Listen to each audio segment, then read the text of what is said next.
to.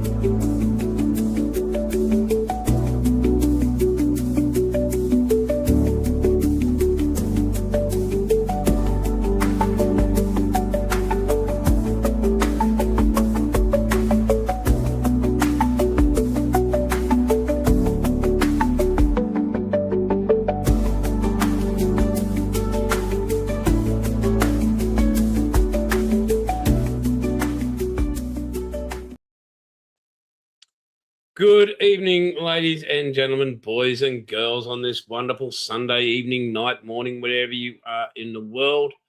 Well, we've got first up a few apologies. We've got Bilge, who isn't feeling too well, which sucks. Now, just to let you know, Aubrey was going to actually be on tonight. I did send him the link. He was going to be on, but by the sound of it, he's not feeling too well. I think I did see an email come from him with an update, so that's okay. Now, Jeffro, I'm not too sure. I haven't heard where the boy is. I spoke to him yesterday, but he might probably pop along a bit later on. I know my dinner's ready, so I'm going to have to. Hey, SJ, go and grab that while it's nice and hot, and I'll bring it back in. So while I do that, just quickly, boys, I'm going to let you take the comms, and let's see where it goes from here. Jim, Paul, fight amongst yourselves. Very good, sir. Okay. Very good, sir. Tonight, Paul. Yes. I am Kojak to your Jocko. Okay. I'll take your word for that. There's a show. First of all, good evening, good morning, good afternoon, good evening to everyone. Hello, Aubrey, Marcus, Sarah Jane. Who else is in chat? We've got Bilge is calling in sick. He's listening from bed. He's got a what does he say? Chest infection? Infection. Yeah, I'm sorry to hear that, bud. And Aubrey has got himself a wee bit of a bit of infirmary too. He's got a lung function issue myself. Well, to both of you, I wish you a speedy recovery, and everyone else, welcome and good evening. And I am your distinguished second in command. I have assumed control.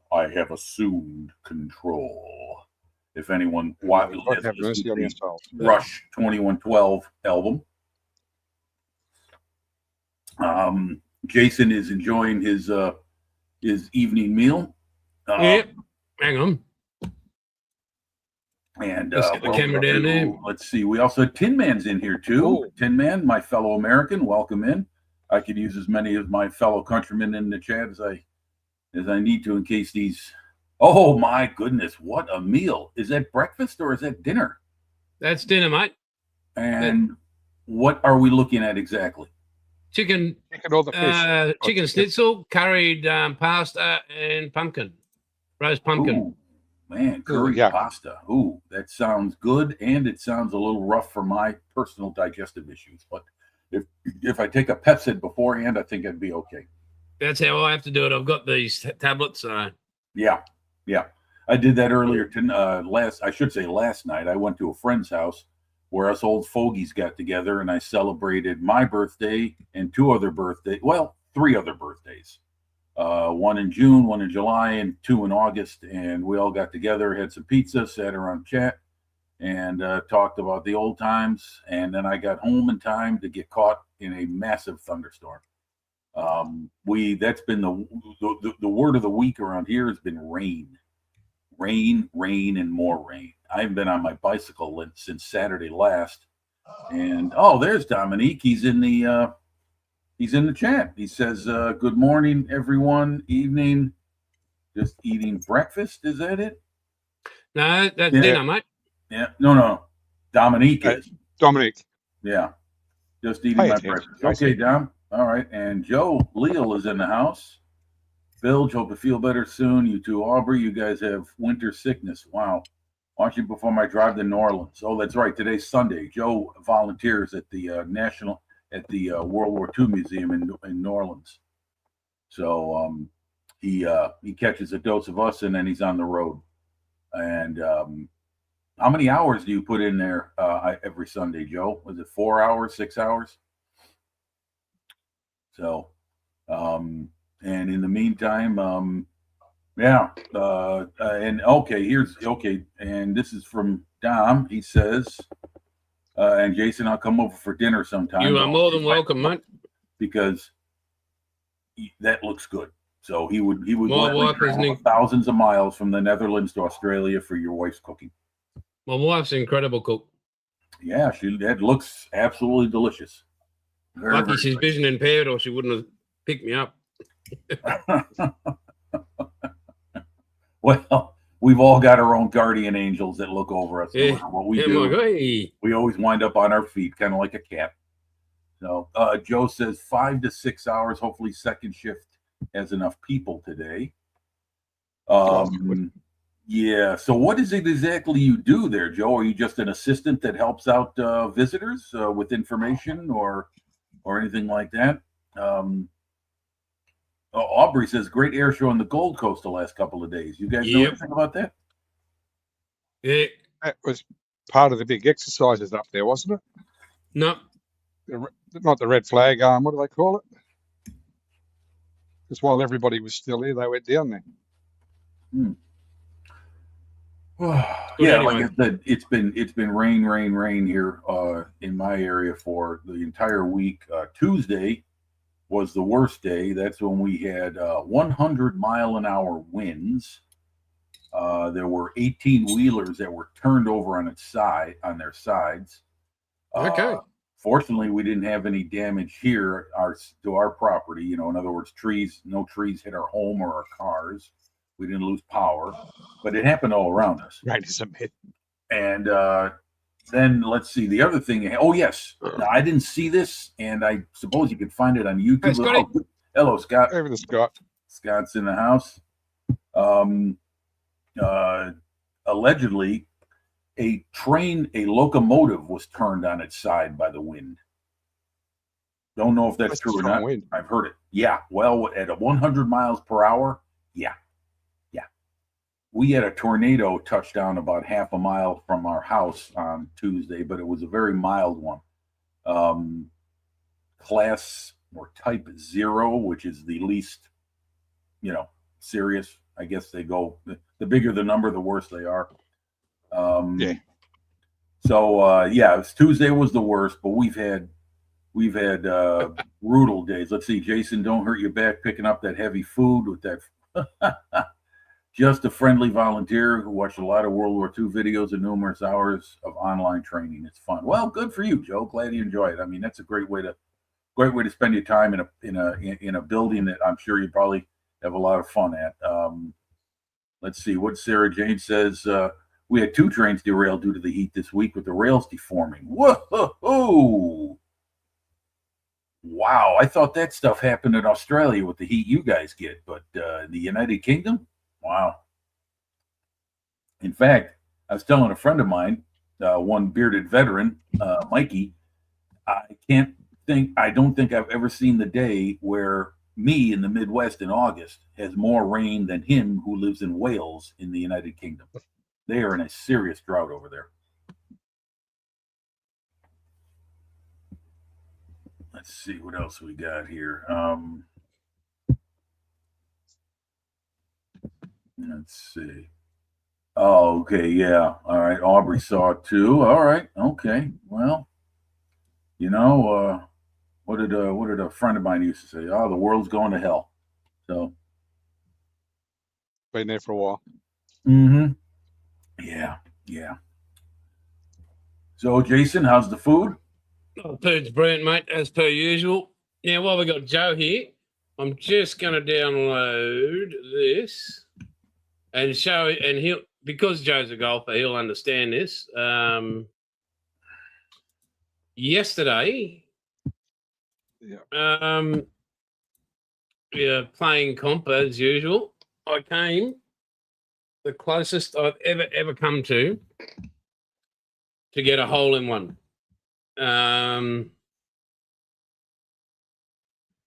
As in 12, well, the 11 other people were watching it and going, go, go, go. And it didn't there go. Were witnesses. There were, yeah, very much. And I called the shot before I hit it. I said to It was 153 meters. I said to my mate, I'm going to use an 8 iron. I'm going to tee it up to get it high because the wind's off the left coming into us. And this will just take some distance off this club. And I want it to drop nearly vertically down onto the green. And that's how close I was to a hole-in-one from 153 meters. Very good. So And that was, how long did it take you to place that ball just right before you took that photograph? well, I mean, I had to wait for everybody to turn their back. So that was, yeah, that was the hard part. This is what the photo I did for Jeffrey for his birthday. What's the because flag? he likes golf as well, and SWB, and then you'd have to follow along the line. But yeah, there he is. So yeah, he loved it, and the storyline I put that went with it was pretty cool too. So he was quite appreciative of that for his birthday. And Aubrey sent us his Wessex update. Oh, nice Yes, looking he Wessex. did. Yes, he did. So there goes that. There for Iwata. Yeah. Very nice and tidy young man. That mustn't have been too long after you sprayed because I'm seeing a bit of a shine. No, 48 wildfire. Sorry to hear that. And Aubrey says close but no cigar on that. I thought there'd be more like, what about what SJ said above it? Yes, can't get a hole in one despite you waddling up and placing the ball in the hole. We've seen the evidence. And then what do we got there? Joe says, beautiful. Wow, Jason, as good as you are, no hole in one. I suck and have 2. Last one in June of 23. All right. No, Aubrey says, it's in need of a remedial clear coat. He's saying in reference to his helicopter.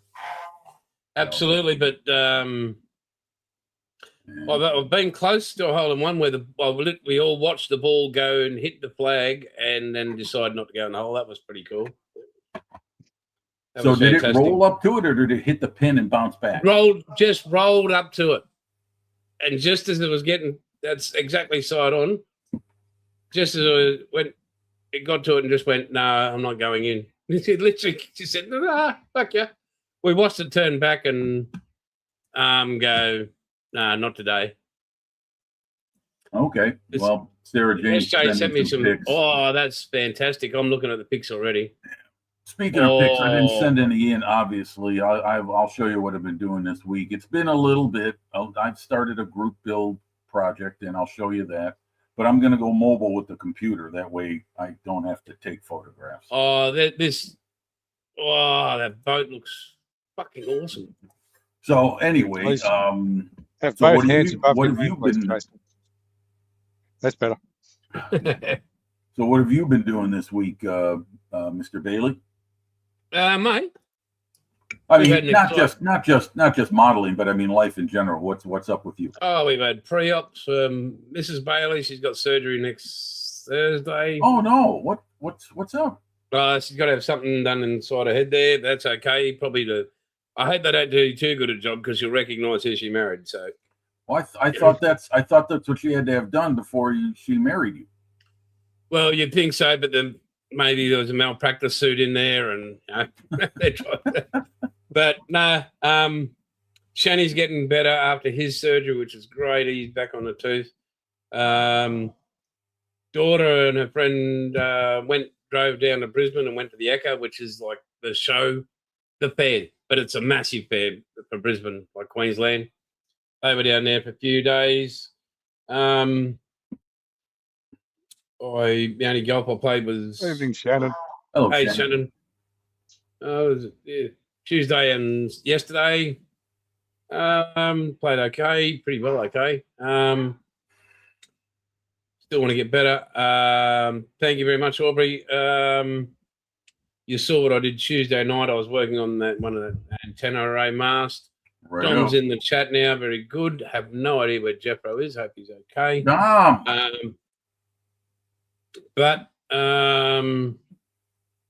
What else? Yeah, so just that mast, working on that. Trying to rearrange in here. Because I got this other cabinet where I want to put it up the back there and more access to all the paint, so everything's in one area, so I don't have to go. Yeah. What else? No, that's about it. Been pretty good. Dom's got a beautiful shot there, but you have to wait, Dom, because Paul's up next. Okay. Because They're getting light. yeah. And yeah, SJ again, no, but you keep pushing it.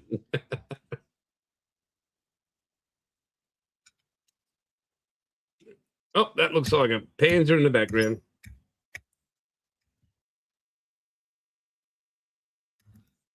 Oh my. That's huge. It's no Panzer.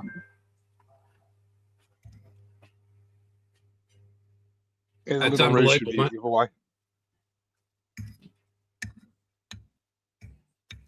It's still not finished yet.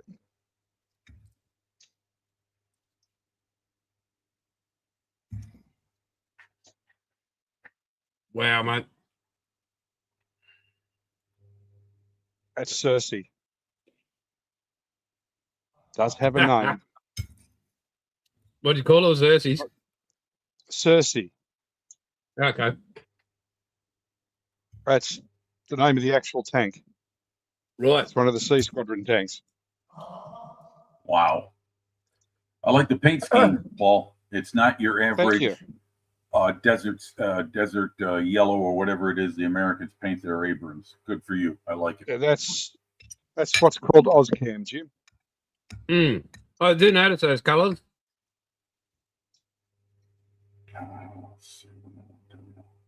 What bottle did they come out of? The last out of the outlaw bottles of it.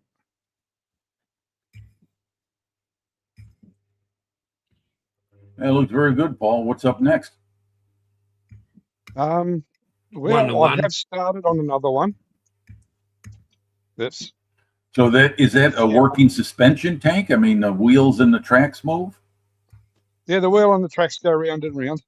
Oh, wow. Very nice. Now, that is big enough where you would want to make it toy-like with the suspension.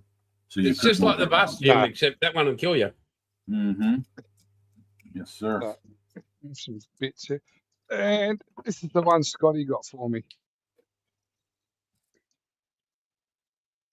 Oh, that's right. I forgot. Of course. TSR2. And having watched a few stories about it, I'm amazed they actually flew. Oh, really? They had were some designed. problems? Basically, they didn't want to build them, from what I can gather from the story. They just kept changing. You mean the aircraft the manufacturer didn't want to build the actual airplane? Well, once the government decided on the specifications for it, it had to fly at Mach 2.5, fly high enough to drop nuclear bombs, fly low enough to avoid radar, be able to land and operate from short runways and rough runways, which is why it's got such big tires on it. Wow, that's a lot of And requirements. had to for do one it on aircraft. internal fuel. Yeah, What was it? yeah. And it carried enough fuel to hit Moscow and come back Whew, without aerial refueling? without refueling. Oh, wow. Leo says he loves that paint scheme, Paul. Danish Army also uses a distinct camo. We have the NATO black, but the green is special to Denmark, not NATO Yeah. green. It's got all that downstairs for the next one. Very good. Very good. And the Excellent. next aircraft built after the TSR2 is the J35 Saab.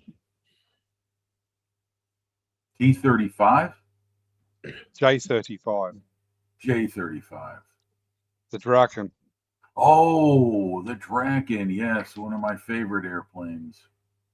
Sarah says all government interfered and wanted it to do too many jobs, basically, but the U.S. stepped in and had it destroyed, including all the tooling, along with the Avro Arrow in Canada. Yes. Yeah, the Arrow was a Mark says, II. Aubrey says, regarding those requirements, tall order. Yes, indeed.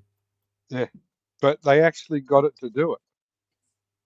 Yeah, that's what I heard. Yes, it was. It actually hit 2.5, Mach 2.5 at 50,000 feet, Mach 2.025 at low level. Hmm. And then they had to invent the ground following radar that they wanted to fly it with. Okay. Yeah, I mean, it looks right out of something Jerry Anderson would put in the Thunderbirds. It's very science fiction. Yeah, so mine's being armed with anti-ship missiles, so it'll be all right. Yeah. And done in the CX scheme. So what you've been doing in your personal life besides the modeling? What's going on with you? How's Mom? Looking after Mum. Yeah. Everything okay with her? Yeah, so far so good. All right. Very good. Yep. Where are we going to go next, JC? You want to go over to Dom? Let's go to Dom. Okay, Dom, you're on. What you got going? Good morning. Good morning, Dusty. What I'm doing on the moment, I'm doing this little figure. Is that your version of China Girl? No, this is the picture that I found of what I buy the how you say that? I buy the bust. The bust, and then this is the picture that you got with it. Oh, okay. For then you have any idea who to do that, and I did. For now, it's not finished. Really close. Ah, okay. Very good. Oh, very nice. Very good. Looking very nice. Nice choice of colors too. Very pretty. Yeah, I like the colors. Really nice. And the backside, you have on the head, you have a little flower there. Mm-hmm. Only I need to do the white flowers on the head, the front. Yes. I need to do that in the different colors.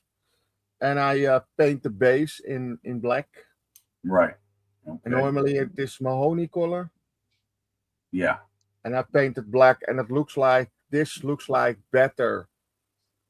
Yeah. Well, it's the colors stand out in they contrast more with the base. So yeah.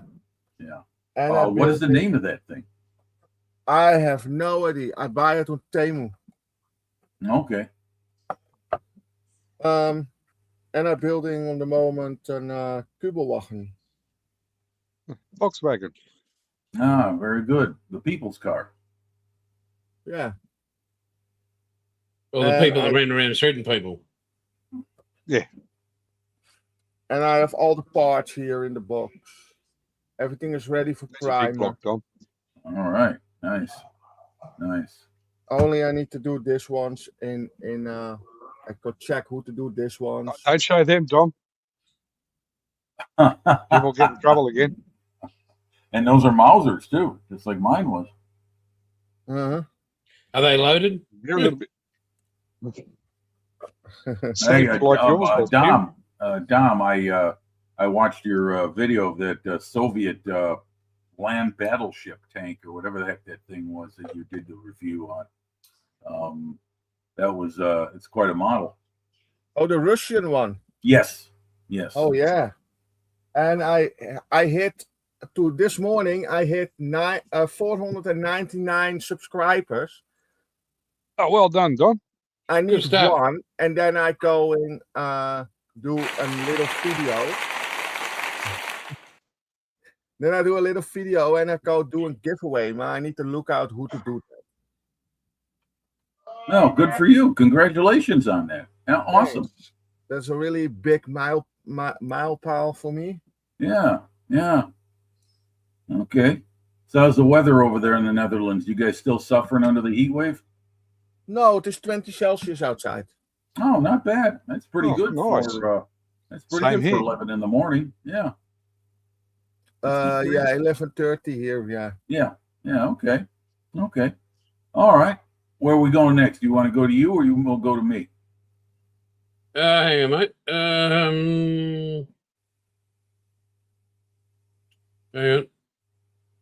Let me give me a sec. Because Dom brought up the how well he's doing, which is fantastic. So, with this, again, just to help out this channel, got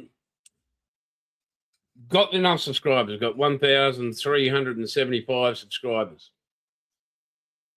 Have 1,735 qualified watch hours. So we need 1,265 watch hours to get this monetized, which would be bloody fantastic because it costs roughly $80-90 a month for me for this channel, and been doing it for the last nearly 5 years, and you work that out. It's about what's that? 800, say $1,000 a year, Australian, US to run this. So any little bit would be appreciated. If you can just put on the Aussie Scale Modeler, if you just go to the channel and hit the watch list. Good evening, Terry. I think it says all. Hey, Terry, that'd be great. It'd just be great because I was watching a video the other day where they said YouTube wants to raise the 4,000 hours. Yeah. Sorry, 8,000 hours. Yeah. 8,000. So if we can sneak it in as quick as we can, guys, if you've got unlimited data or whatever, and just put it on the background on your PC or whatever you can do, just to get these hours up. I suppose with the other idea I was toying with on... How much hours you need? 8,000? That's what they're going to be starting next year. Oh, I have January 1. This month, last month, I had 8,239 hours. Watched hours. Well done, mate. What's minutes? Sorry. No, watch hours. Okay. Yeah, hours, not minutes. I have here in my description is that minutes. I make a picture of what I had on my email. No, all you got to do is divide that by 60 and you'll find out how many hours you got. Yeah, because as is looking at it here, it says, hang on, I'll just move that over there actually, and I'll share with everybody. I've got no problems doing that. Okay. Let's go back here. So just to show you guys what I'm talking about. Share screen. Hours, Tom. Hey, Matthew. Oh, Matt. Hey, Matty. So we'll go to that. I'll move over there and... how do I get that? Make that bigger. Can you all see that? I can see a screen, but I can't see what it's saying. Yeah, how do I get that to go bigger? Oh, we got okay, he says, hi, Matt. And then we got a new viewer here. John, well done. Stu Spruce. Hi, all. First time caller. Watch on catch up. Dom is now 500 subs. Yes. Really? Welcome in, Stu. Well done. Thank you. Well done, Stu. Well done, buddy. Thank you, mate. Now, Dom's got to give everybody a kit from his stash. He is. He's unbelievable. No. I do a giveaway. I have too much people in the US or whatever. And I go try to find a company that do how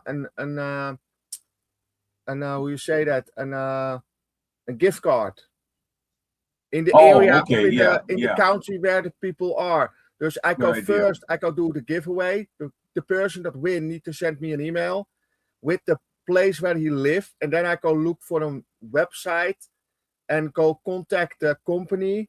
And the company I send then money to the company with PayPal, and then the company need to send the person that win send the gift card with the email. Hey, Dom, we need to see your face right now, mate. You need to be full screen. SJ's She wants a speech. She wants a speech from you, Dom. For what? You just got 500 subs. 500 subs. Yeah, I did turn that. around, mate. Let us see your face. Oh, that Monaro looks great. 500 subs. Yeah, thank you very much for all the people that subscribed. Where's your face? Share my videos. That's and why they thank you subscribe, Jason. for They the can't see 500 it. subs. What was the name of the band that did the 500 subs? I need to look for his name again. Just Screws. Stu's Sprues. Stu Spruce. Okay, thank you very much for your 500. Give me the 500. I'm really happy with this. This is for me a big thing. My goal was the end of the year have 500 subs. Here it is.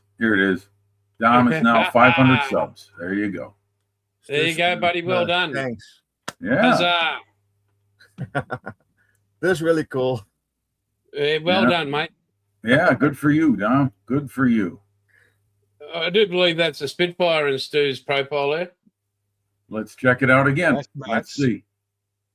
No, I'm sorry. That's Matt. Not that I'd notice things like a Spitfire, but oh dear, that's a Spitfire. Oh, I thought it was an ME 109. Why don't you just put your balls in the fridge door and close it heavily? Happy and serene. Yeah, here, Sarah Jane's got some a suggestion, Dom. Dom, you need to practice doing a speech. My fellow YouTubers. I am the luckiest man on the face of the earth. Oh, I have 500 subs. You will respect me. 500 subs. Yeah, I do a lot for it. I do 2 videos in a week, and I do every week my live stream. And maybe I could do on a Tuesday evening, for me, I do a live stream too. Last Thursday, I did a random live stream, and I had 8 people that watching. Mm-hmm. Yeah, I'm okay. Yeah, Dom, what I've noticed with all these live streams, and there are many more coming into being every day, is that they develop a certain steady, regular group of people, or as I call them, the usual suspects. Yes. Lost souls.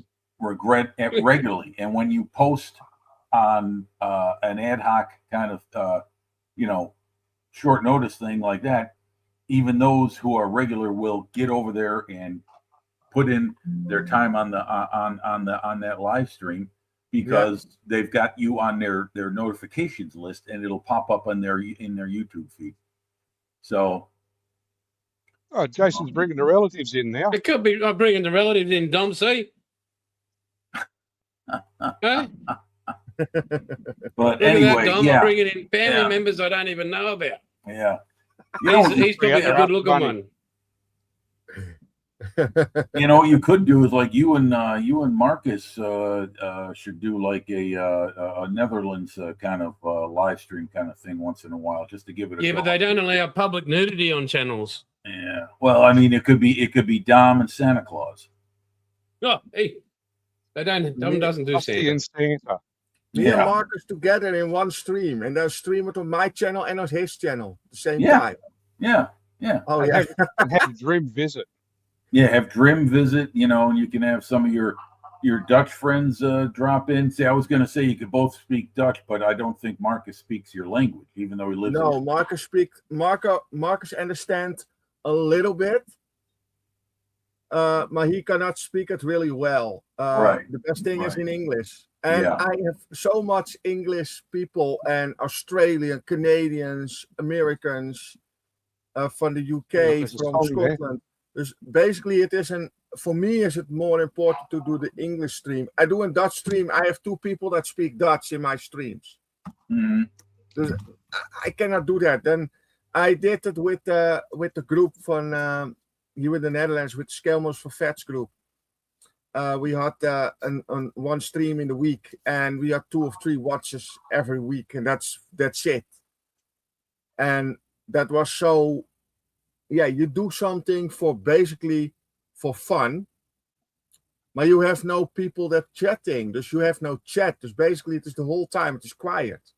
You know, and you need to entertain the people. True. The more people you have, the more entertaining you have. And in my eyes, I going good. When every week I have 6, 7, 8 people, and I have. Didn't tell him a thing, SJ. No, he didn't. Going up to 20. I have 20 watches one day, and every time you come in, Jim, every time my view's going up. Huh. Well, I had no idea I was such a good luck charm for you, and I'm glad to hear that. Well, every time you're on, you know, as a matter of fact, Friday was a busy time, and when you were on the air, Mikey was on. I was on with him, and then there was Thank you, SJ. it was Graham. Did Graham have one at 6 or 12 noon UK time?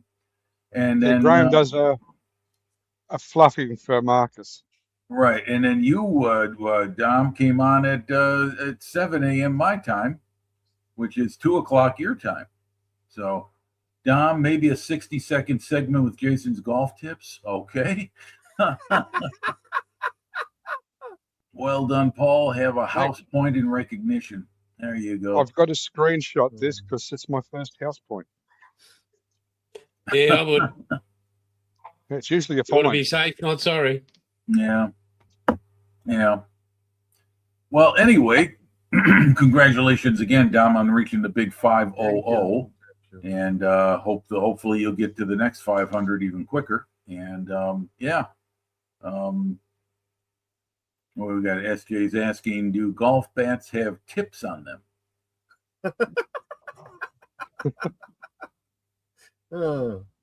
I get well. Seeing there's no comment from Jason, I guess that means no. No, Okay. No. All right, I'm going to go to me, Jason. You go to you, sir. All right, very good. Hello, folks. Here I am in my laboratory.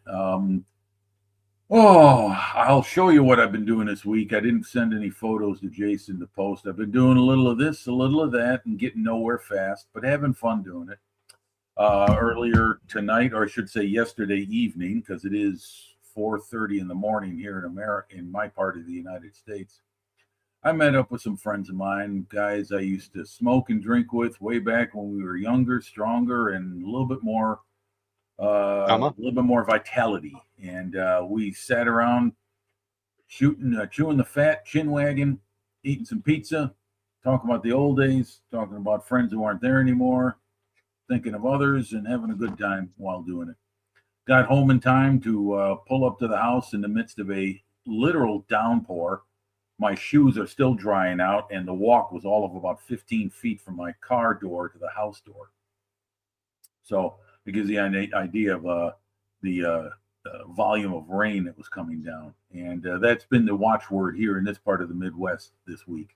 Hey, Chunk's in the house. Hello, Chunk. Good evening, Chunk. How are you, mate? And so, yeah, that's what it's been. Haven't been on my bicycle all week. Weather is just untenable for that. The roads are wet every day. The humidity's got to be damn near 100% right now. I mean, you wear it like a coat out there. And supposedly we're going to have a couple days break from it. And then revs back up again next week. So I guess that's where all the rain for the UK is going. It's dumping on us here in the Midwest. Sarah says, sounds like a great meetup, Jim. Yeah, well, thank you. Thank you, Sarah. It was a great meetup. Old friends are the best friends. And you just don't see them that much anymore. And so it's nice to spend a couple hours with them. I wish it would have been more, but tell you the truth, folks, I'm not much of a night owl anymore. We met up around 9:30, 10 o'clock, and by midnight I was already yawning my head off. So, well, bless my soul. We're gonna go to the man, the myth, the legend, and we're going big screen right away. Jeffrey. Jesus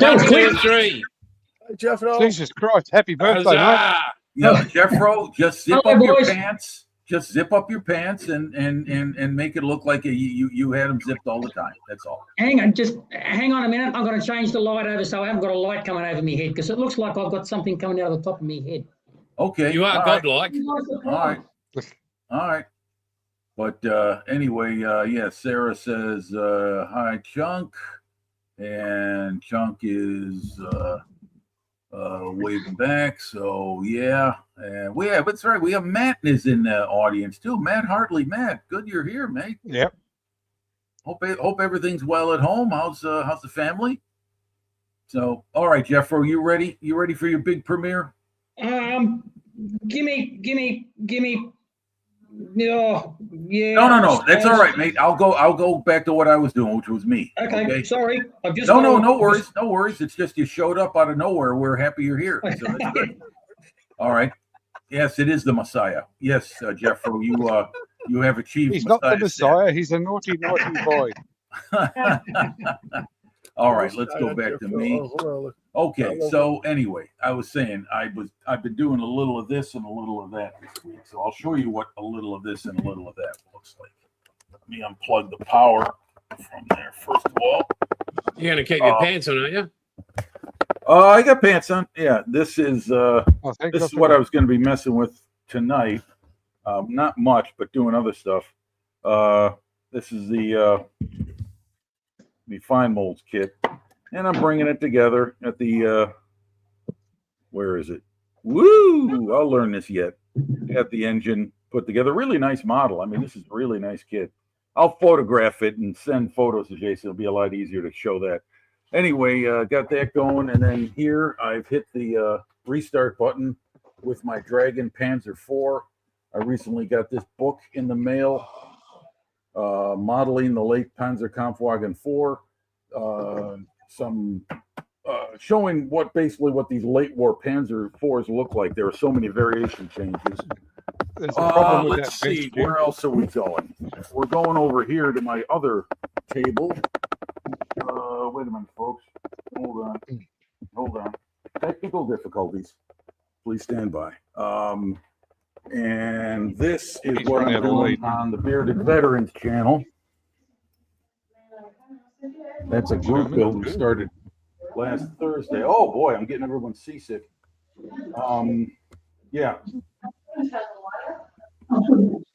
So that's a Asuka, formerly Tosca, Sherman 2 direct vision type, LLMain 42. So that's belongs to the oh my gosh, I can't remember what unit, but it's an LLMain vehicle. So this is my contribution to Mikey's Sherman group build. That is on Thursdays at 6 a.m. my time, 12 p.m. UK time, and 9 p.m. Australian time, Queensland time. So then we'll go back here, and yeah, that's about it for me as far as it goes, as far as modeling goes. So, Jim, that bench is disgusting. Jim, there's a comment from SJ. wait a minute. Oh, I'm sorry. Yes, I did. Hold on. Yay! I did. I found the spare tire, and I found the passenger seat. Well done, the sir. passenger seat in here. I almost wish I didn't, because I was kind of feeling okay with not having to build this thing, because now I feel obliged to finish it now that I found a part. Also, listen, before we get off that, Jim, I don't suppose if you found your part, you didn't happen to find a Toyota bonnet there too with your stuff, did you? No, I didn't. But I've got to tell you that there's an old saying that the carpet monster taketh away and the carpet monster giveth back. What happened was, and a hardwood floor is basically the same.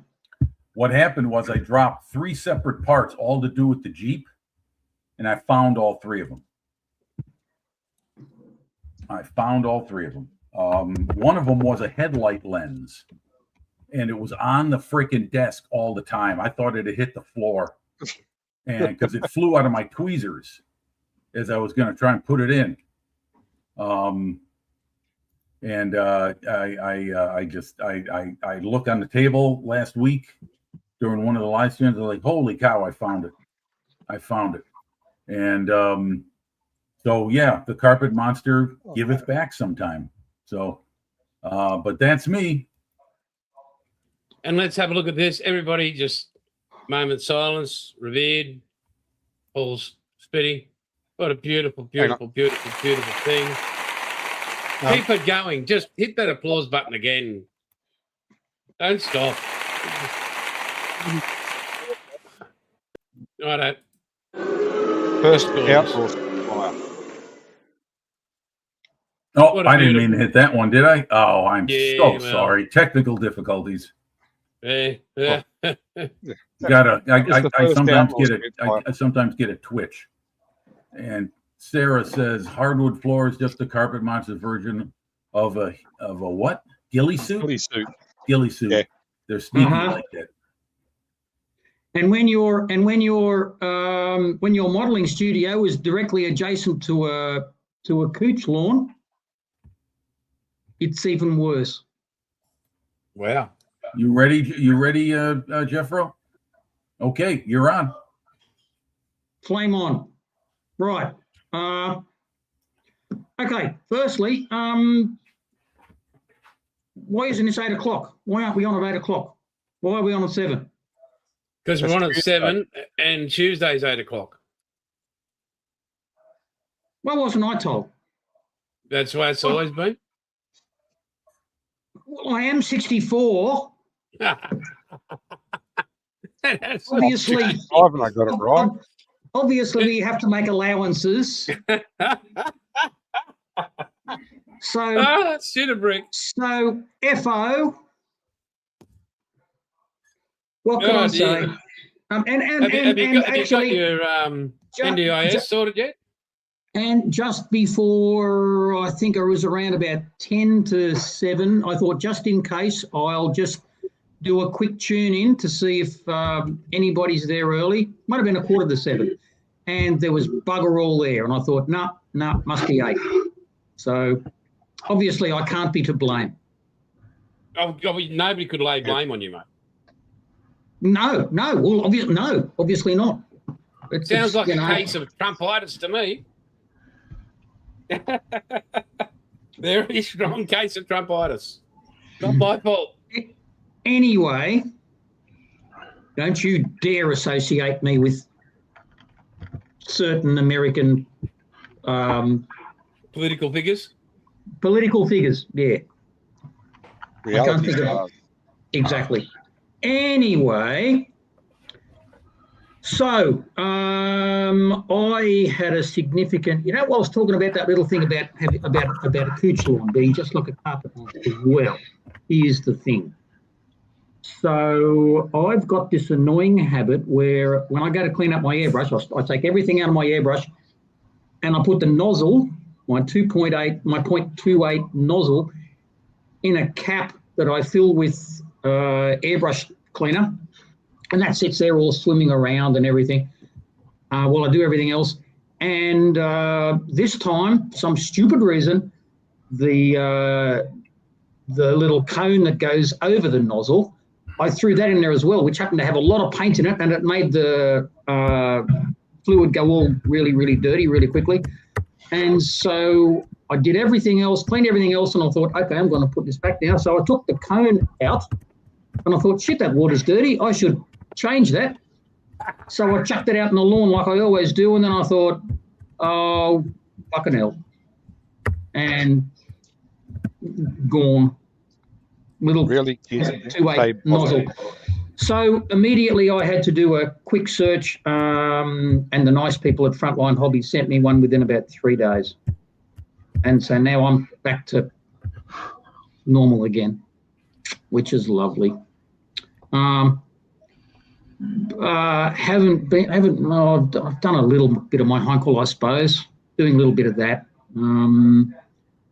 Still fluffing around with African white stripes, fuselage stripes. I'm doing that. And when you caught me with my pants awry, I was decaling a little 109 here that I'm just doing. So I'm just. Oh, very good. Does it have the nasty symbols on the tail?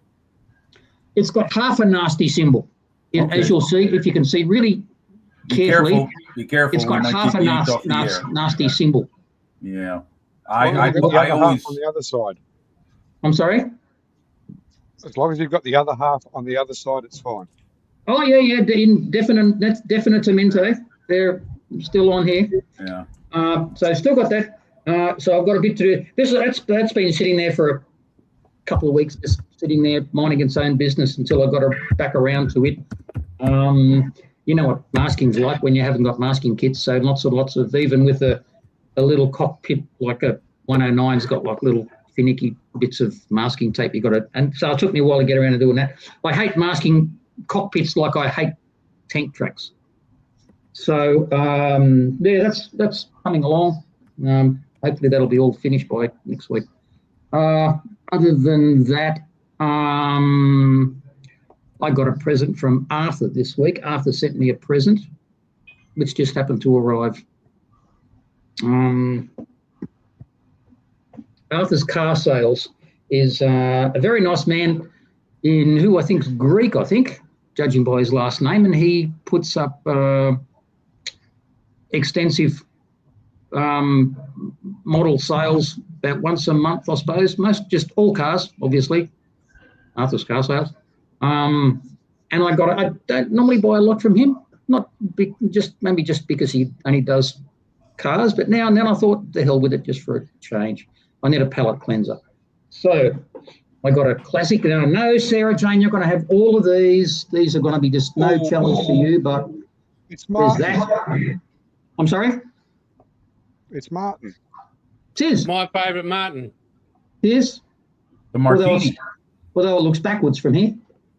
And because when too many decals are never enough. Oh, that's a nice kit. We've got that one. Yeah, nice. Very nice. So there's that. Just check the name of the decals, Jeffro. Don't know, mate. If it says cartograph, you'll be fine. I think they are, actually. You want a Tamiya kit? Give me a second. Yes. I thought they made their own decals. No, they use cartograph now. You mean for every model or just automobiles? Really hoping. Automobile new ones. Okay. The disappointment. It's almost as disappointing as looking in a Spitfire kit and finding no little metal thing. No, Tamiya plastic company, Tamiya plastic model company. Okay. Hopefully, make sure you've got a hairdryer handy. A hairdryer? Yeah. Okay. Because they're a little bit thicker than what you're probably used to. Oh, yeah, I know that. Some. Yeah. Put all the solvent on. You just use the hairdryer for them to really suck down flat. Well, that's how I did my one. Speaking of decals, once again, I've buggered up some nose spinner spiral decal on the 109 here, so it's going to get a little 1/3 white bit on it now instead. So yeah, you could do that. That's what you know why the Germans put those on there, Jeffro? I found this out. So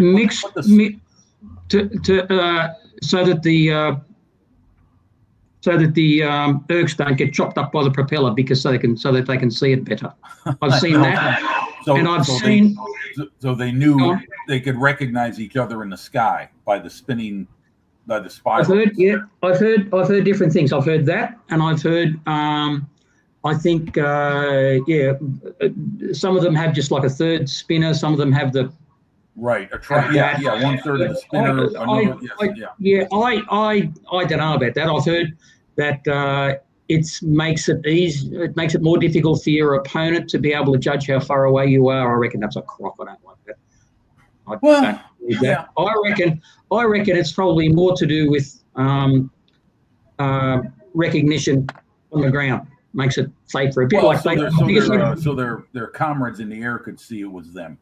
Well, they didn't put the yellow tips on their props, did they? They just didn't have that, and so I figured it probably makes a lot of sense to me that they put something on the nose so that they could at least on the ground see that it was turning. Could be, yeah. I mean, what the hell? Yeah. Yeah. Well, yeah. Look, I've read both, but you're probably right about the recognition in the air. But to me, the other thing makes sense. And this was a shit of a thing. This didn't just go around and around. This one went around and around and around and around and around and around and around and around and around and around and around. Yeah, details like that are never easy to put on. Painting them is even tougher. So I don't know what you're going to do. I wish you well. This was a Zvezda kit, and I've noticed that the decals are like they come off just about instantly, and they're actually really pretty good. Apart from the spirals, but apart from everything else, they come off straight away, and they glue stick down like anything. Well, when you get them on the model, if you have to move them to get them in place, do they move easy, or do you have to? Yeah, pretty good. Okay. Yeah. All right. Okay. Very good. Other than that, that's it. Thank you. Awesome, legend.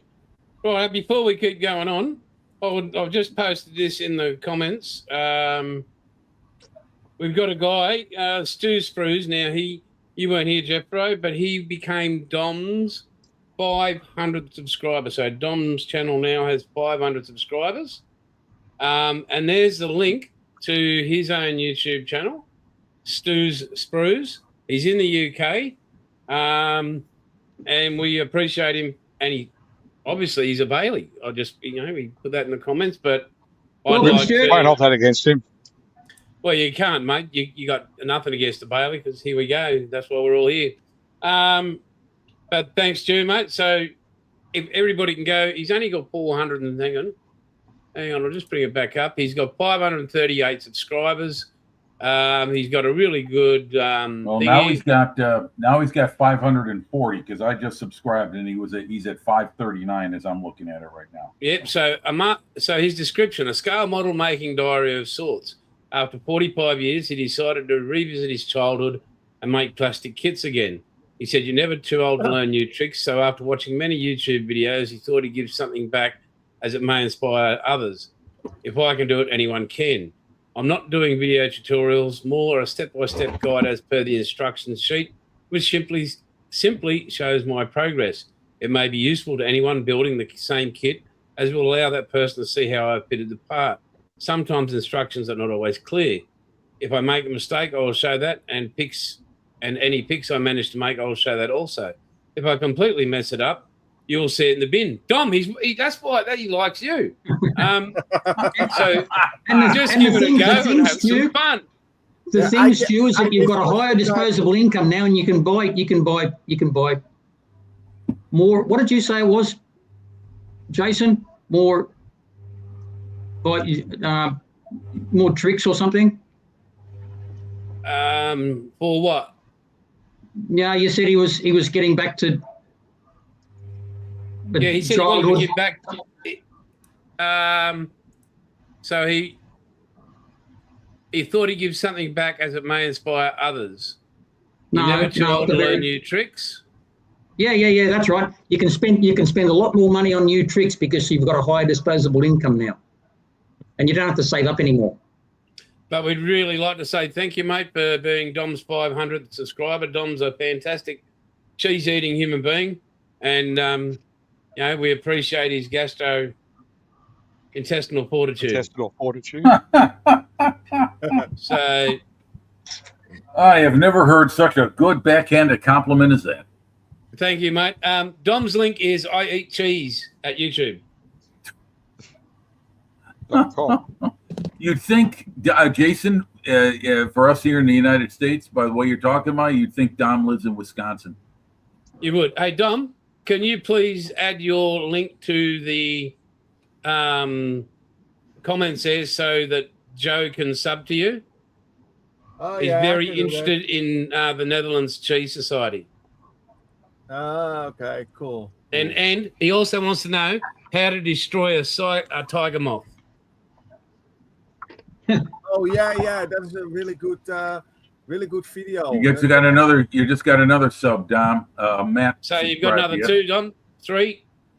And there's the link for Dom's channel. Yeah. Sarah Jane, you're quite correct. The cartograph, are they? Cheers to all. It's all about sharing the goodwill. I've never had a problem. He must be married as well. He's married as well. Me neither, Stu. He's married as well. But we do have our little man down south watching something on hospital behind him. Did you notice that dude on the screen then was pointing at his head just then? Yeah, he's looking there. That's a bloke. Change his name. Looked like Prince Harry. I think it's Gobblebox it's on. I think. I don't know, some crap. Prince Harry's doing Gobblebox now. As usual. But How are you, buddy? How you going, mate? Going all right. Going all right. Did a strange thing. I worked 5 days last week. Well, you okay? Is that all? Okay? Only 5 days? I might have to have this week off. Was that in a row? Yes. Consecutively? No, bullshit. I haven't worked 5 days in a row for 12 months. Mate, that's it. I'd take the year off. You need time to get back. I don't usually work Mondays and try not to work much of Friday either. So I only do 3 days. What do you think you're doing, mate? You're an Australian trader. You don't work 5 days in a row. I know. Whoa. Not especially when you've been doing it for 32 years, you don't. So I mean, it would have taken you ages to wheel down to at least 4 hours for a week. Yeah, I do probably 30 hours a week, but that's you attend. I used to do. You're in attendance. Yeah, before COVID, it was 80 a week, so I don't do that. What about physical work? Days. Not just stand around bullshit. No, I have to do physical work. I did physical work. I was doing lockups and final fixes and bloody hanging doors, and hated every minute of it. But God bless apprentices. Do get some good money out of working for a full week. So no, I don't have apprentices anymore. I just build people now. Bill them hourly. So yeah, it was. I don't know what I did. I did 44 hours, and that's that's crazy. But maybe everybody that's in chat gets to sit in the stash and won't build. That's why I'm actually on B&A's website at the moment. Hey, Chunk, have you subscribed to Stu's I've got 7 things in my. No, because I'm in this other thing at the moment, but I will when I get out of here. Well, we'll be looking at that next week. Got 400 and some subscribers. You can look at that. He's a very I've got a lot of UK subscribers.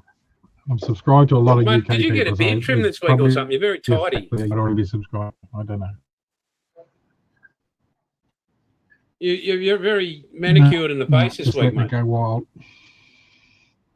Don't go build. Don't go build.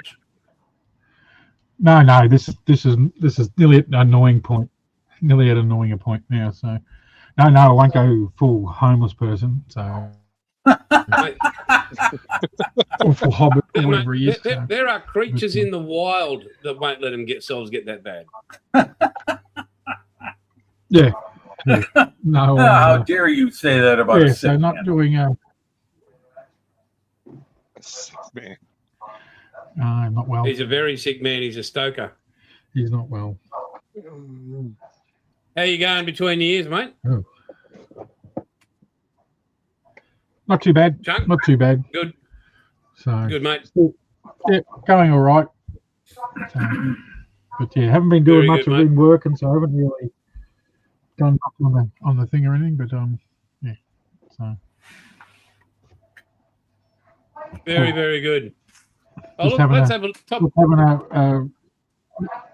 Having a mental health thing here at the moment. Very good. And have a look at the top down of the Paul's answer to World War III. He's getting his own personalised military organisation happening.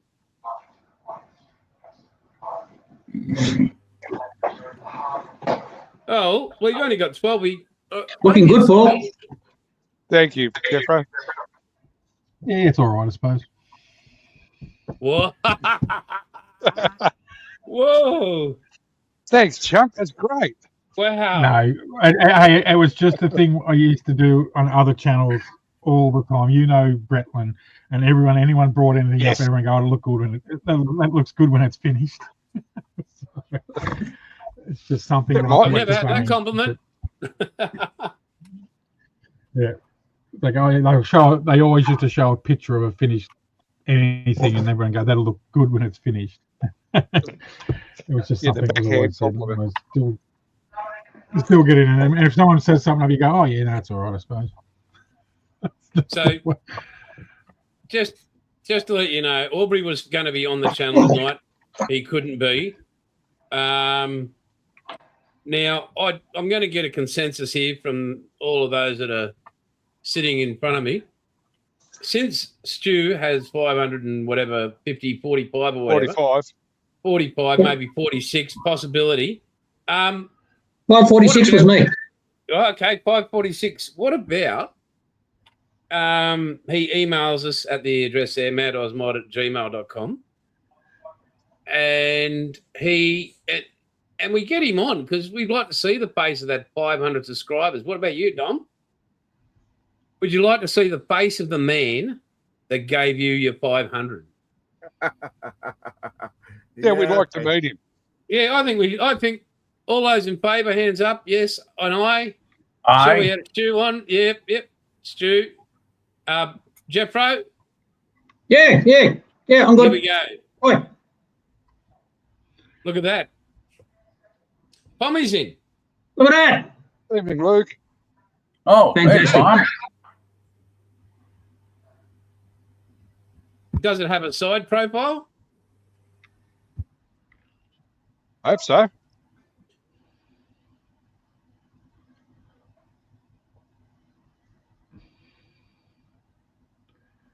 It's very aerodynamic underneath, isn't it? It doesn't come as a surprise to me that you've got that one, Paul. One day I'm going to buy a kit that you don't have. I've got that one too. So does Sarah Jane. But yeah, I just like the way it fits on top of the Abrams turret. I've got a thing for mobile cars with mobile decals as well. So, speaking of our wonderful car maker, our goddess of plastic, as you guys call her. Car goddess. Here we go. Yes. Let me add this. Let me share this. I thought we called her Lady Malibu. That's a couple of different names, but what can you do? Right, hang on. Let me get over here. Hang on, is that way? No, that would be a Wessex. Yeah, that's not a car. Rightio, here we go. Oh, that's a nice one. Pretty. Yeah, that's nice. Yeah, it's okay. Yeah. Somebody's going to have to cover a few bottles of Malibu. No, don't worry. I know someone who's got a box of them, box of Malibu. You might need a tanker truck. Hey, I've got hats, t-shirts, bubby holders, everything of Malibu because I used to work in a pub and we used to have those nights where they bring something out and we had a Malibu night and I've got bloody in a box somewhere with t-shirts and hats and everything. So we'll find a way to get you on, Stu. Have a look at that. That is just some fantastic work. Yeah, that's awesome. Wow, very good.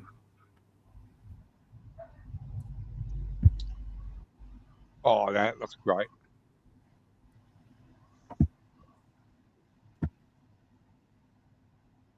Yeah. The second prettiest Ford. There's no such thing as a pretty Ford anyway. Yes, they are, because they're both designed in Europe. Oh, that's true. Okay, well, 546 now for Stu. So.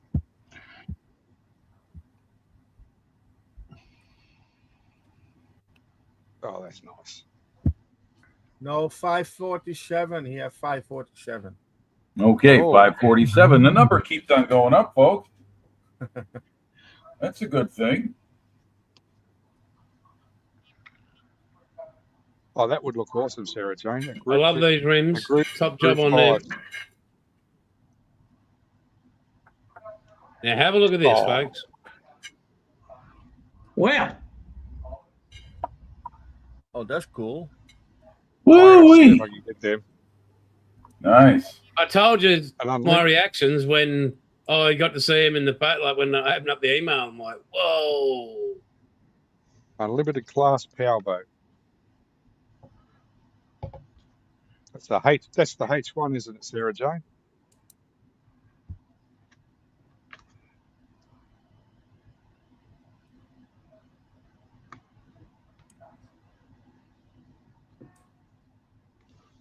Check that out. Engines won't do.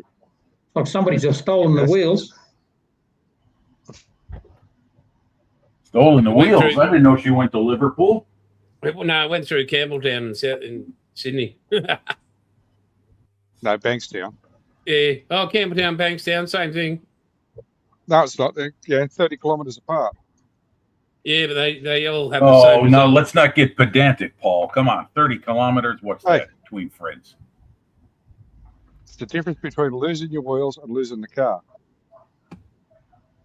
Yeah, very much so. In one suburb, the car's on bricks. The other suburb, the car's gone. Well, that's pretty good, Sarah Jane. You've knocked about 3 models off there, have you? Oh, that's nice. Fantastic stuff, Sarah Jane. My magical really. work. That's awesome. Where's your sound effects there, Jim? Oh yes, I'm sorry. I'm doing a wee bit of modeling. Yeah, Let's get mate. You've got a responsibility.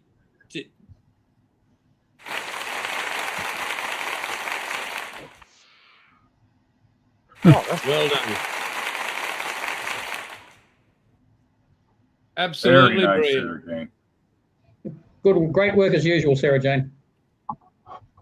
Fantastic. Absolutely brilliant. Stu's going to send me some photos when he gets a chance.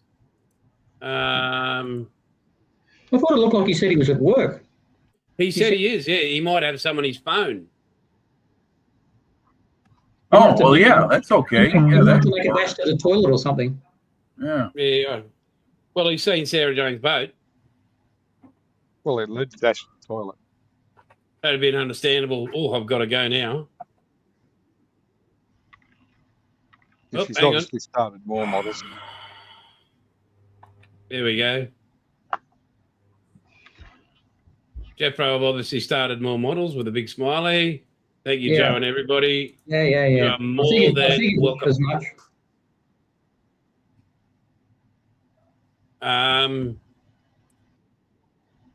Yeah, how good's that? That is just pure filth. It is. It's plastic filth. Plastic porn. Plastic porn. Hey, maybe that could be a new YouTube channel. Plastic porn. Yeah. I don't think it'd get across. Yeah, I don't think the guardians of YouTube would understand. They lack a sense of humor. So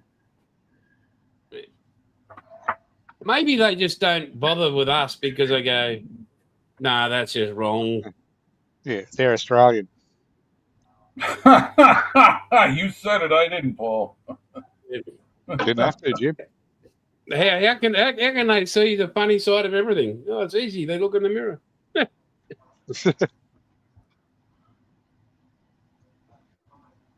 I'm going to go and refill my coffee cup because it's empty. Oh no. Yeah, I know that, mate. You know, forget the well piece. My coffee mug's empty. So, as they would say in the States, call the National Guard. We have a crisis on our hand.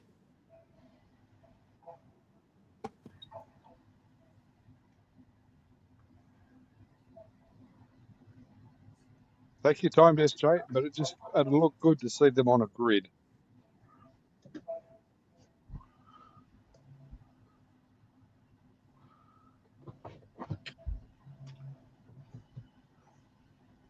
Alrighty then, folks. Let's see what else we got going on here.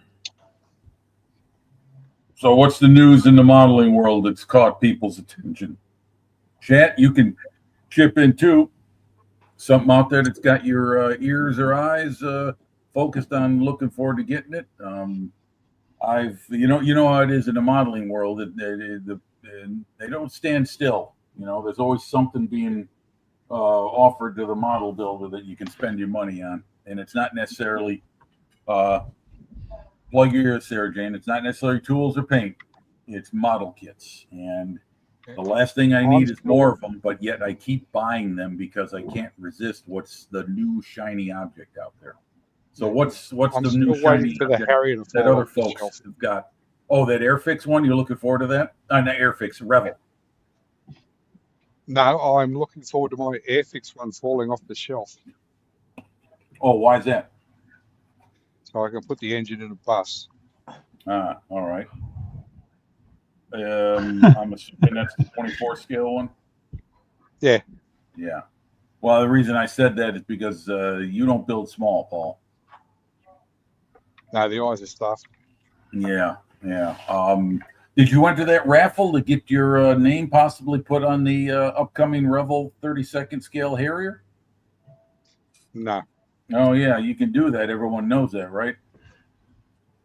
You get to be the win, pilot. you could have your name put on the decal sheet that would go as the pilot name of the aircraft.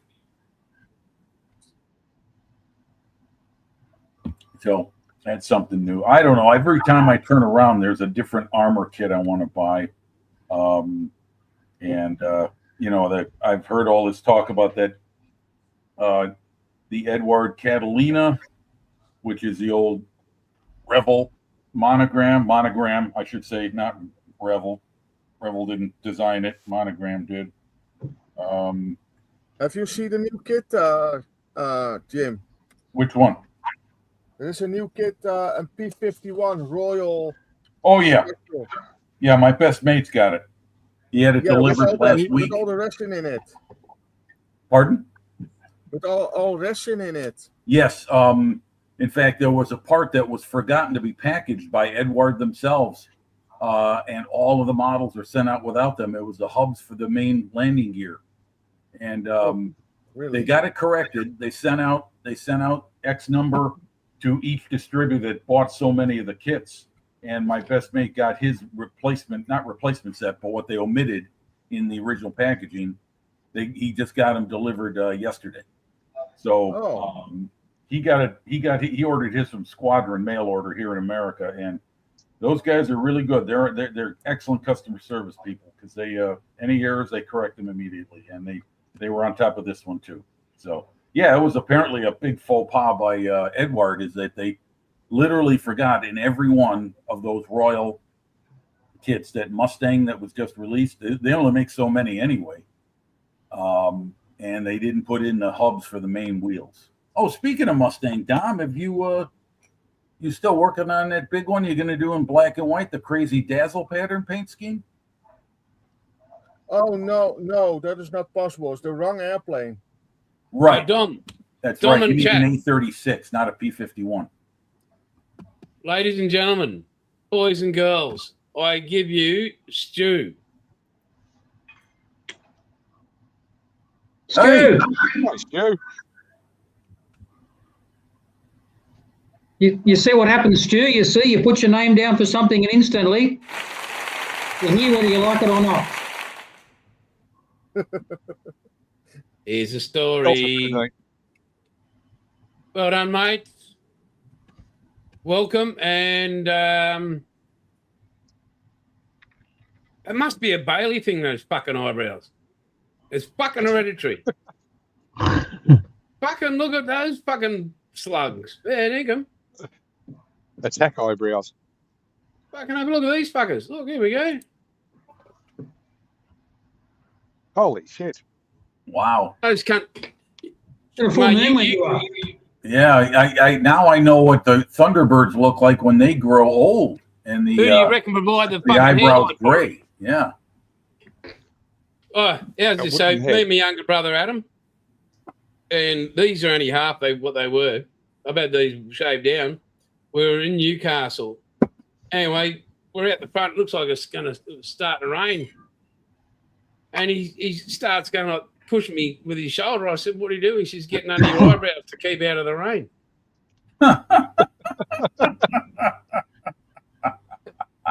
You little.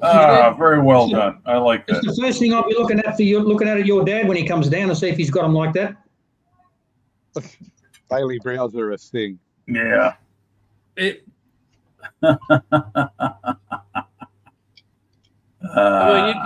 must be genetic throughout the fucking world. You know, like if I fell over, if I haven't done these for about a month, my face doesn't touch the ground. I just spring back up.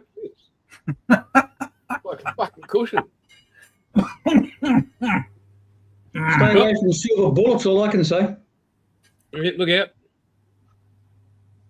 KV1. Oh, okay. All right. Yeah, keep your eyes on his armour, Joe. Oh, we got to add Sarah Jane as an honorary guest to the panel. Would you want to be that, Sarah Jane? You're the perfect foil to Jason. It would be like Ronan Martin, Johnny Carson, and Ed McMahon. It would be beautiful. It'd be a wonderful thing.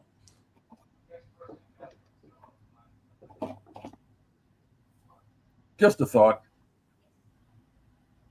Yeah, and just a reminder, Jim, no Oz Armour next week.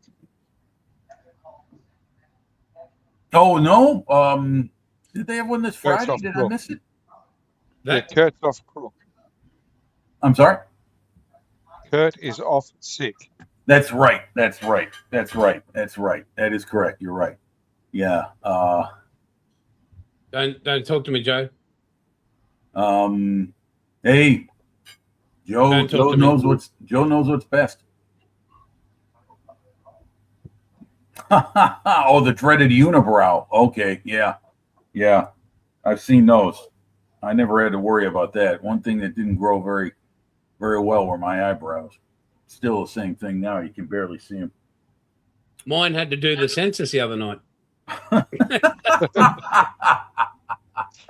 Are you married or happy, Mr. Eyebrow? Yeah, both individual, though. You know. Yeah.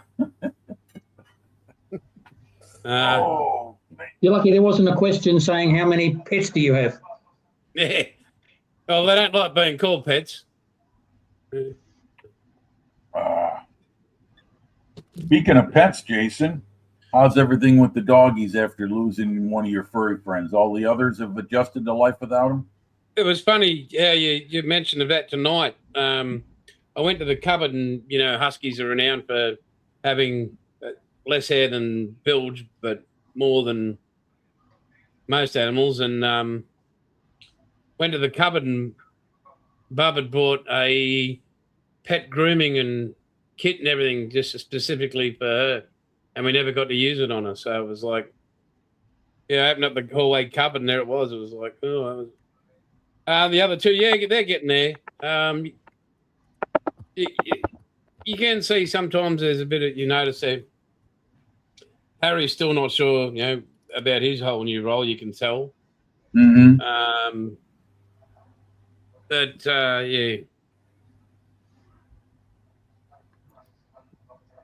Speaking of hair, my cousin sent me a picture of his Maine Coon cat the other day, and I said, "Christ, he's got a Maine Coon cat.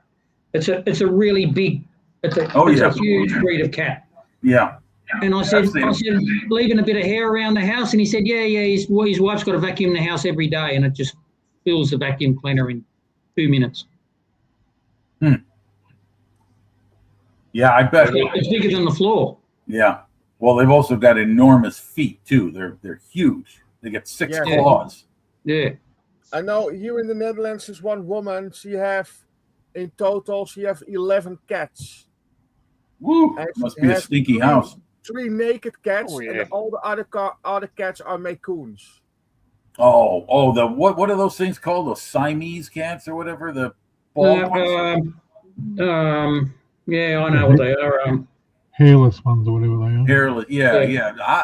Odd Hottest looking thing I've ever seen. Just fucking weird. Yeah. That's exact. I reckon that's why Bilge goes his face, because that's what he looked like.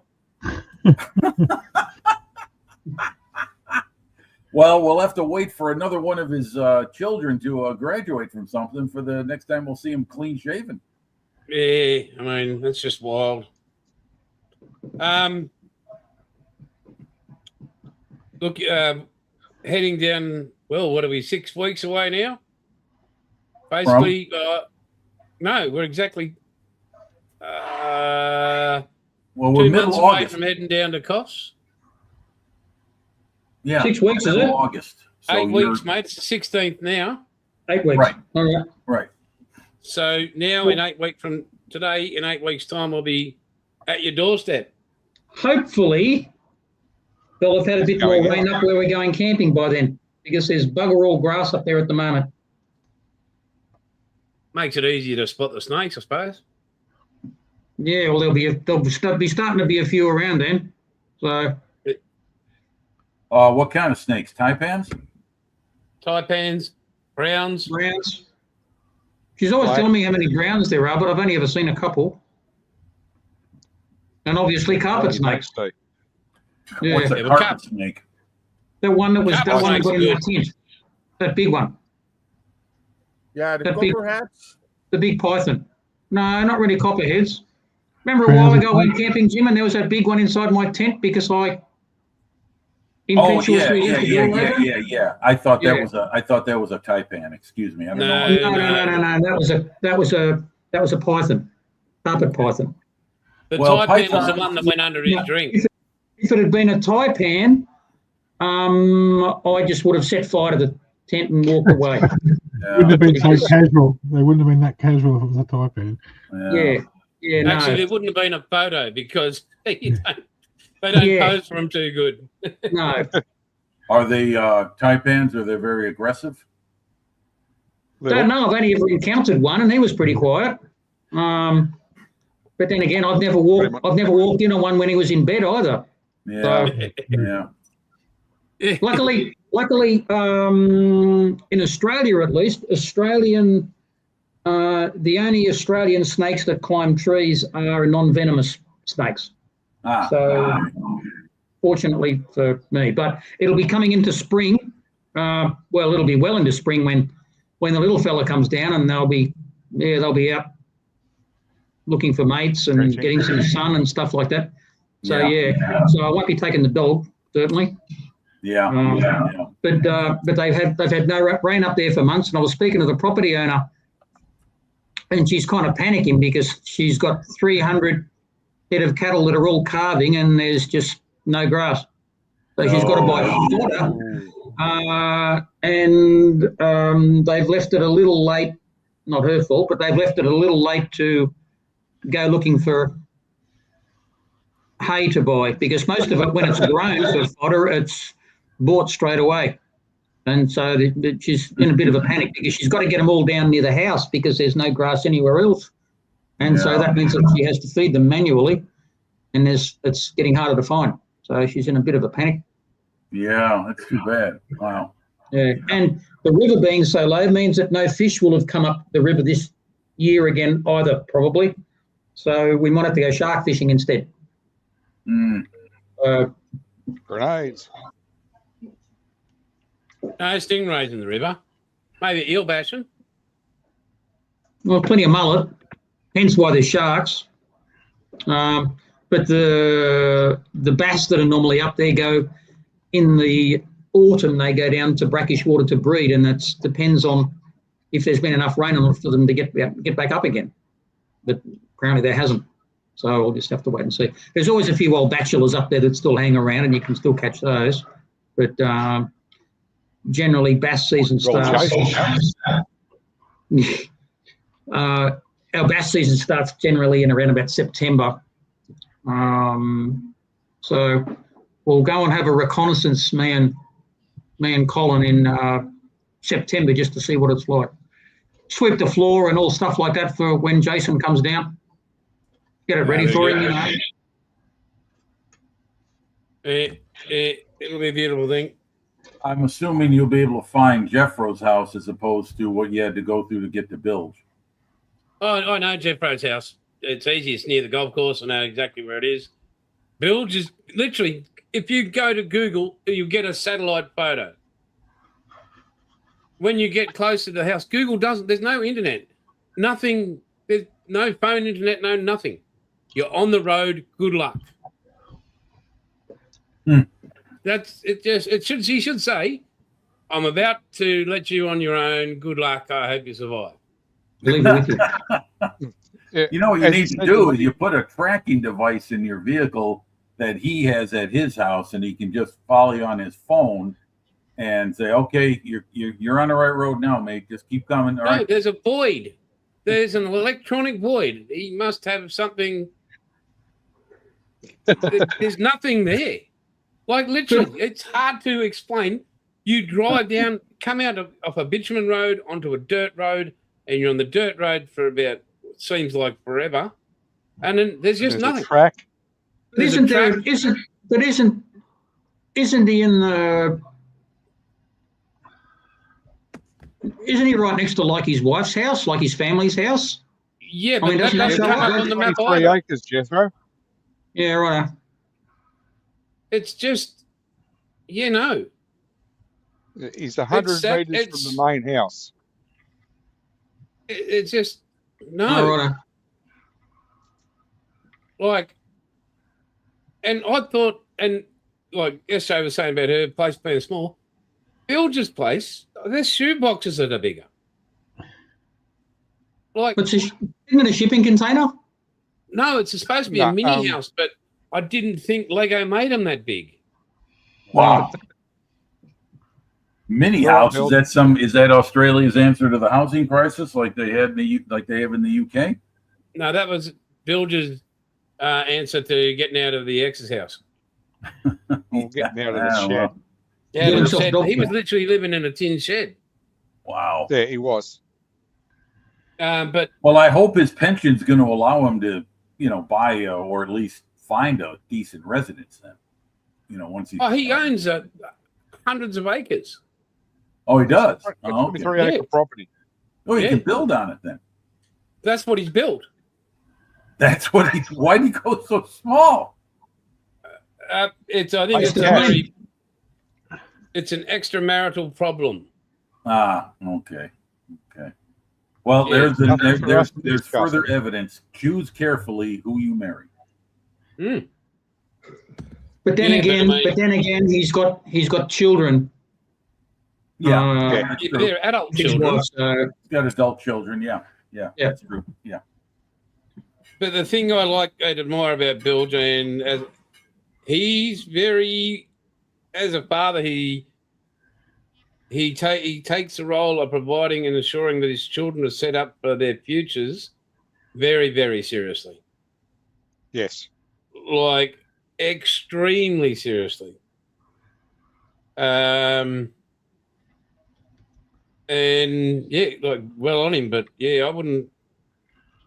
I'd still do that, but I wouldn't live that close to my ex. Fuck no. Yeah. Be a challenge. A challenge? I'd be practicing my sniper techniques. I'd like to welcome it home with a claymore. Knock, knock. Hello. Let's see. Bilge lives in New South Wales. We don't have as casual a home defence attitude towards things like that than you do. No, you live in Queensland. You people are mad. Yes, we are. Yes. And you're too silly to have ferrets and rabbits. Hey, I don't make those rules. Oh, speaking of ferrets, I came up. I want a fucking hedgehog as a pet. Oh God. Yep. Wait a minute. What? I don't think you get a hedgehog. You want a hedgehog? No, I want a hedgehog as a pet. You want a hedgehog, but I want a you know your kids are going to claim it. You're not going to get a second with it. It'll go in my fucking pocket everywhere I go. I don't think they're gonna. They don't chase balls or anything. Yeah, the dogs aren't going to like Have it. you ever seen Yeah. a trained hedgehog? No. I have seen hedgehogs, and they're, well, let's say I wouldn't call them standoffish, but let's just say they're somewhat reclusive. Well, Independent, true. I will have a hedgehog. They're not what you'd call gregarious. But I'll have a hedgehog that will come out of its, it'll be able to talk to other people. Is that a hedgehog in your pocket, or are you just happy to see me? Exactly. I mean, and I'll teach him to hunt golf balls. Oh, God. They don't move very fast, you know. You'd lose your 3-minute rule. You might not try something a little bit faster. Not if I give him a bit of speed, he won't. He'll be Sonic the Hedgehog. That's what he'll be. Something a bit quicker. Joe's got a suggestion. Get a Chihuahua like I did. Same thing. A Mexican mouse hound. Oh, Dom's got a Chihuahua. You can find them in New Zealand. Okay. Dom's got dogs. He puts in the dryer. You can go to New Zealand and get a stoat. They've got stoats in New Zealand, and they're pretty fast, and they're a pest over there, so you can get one of those and bring it back. They'll fit in your pocket. Probably best not to put it in your pants pocket, though. Yeah, I would want to keep it away from my my midsection. Yeah. Yeah, they'll find those balls. Yeah. Very good, Leo. Very good. Well, mine will have a flea collar, SJ. I don't think you'd be able to keep one on, would you? Have they got a neck? I'll put a jumper on it. There you go. Jumper. Yourself a wombat. Not even in England. I don't think they'd need a jumper for over here for North Queensland. Speaking of wombat, where's our distinguished wombat, Ben? He's still working hard, huh? I think he's working his ass off. And oh, Dom, did you see what SJ said about your dog?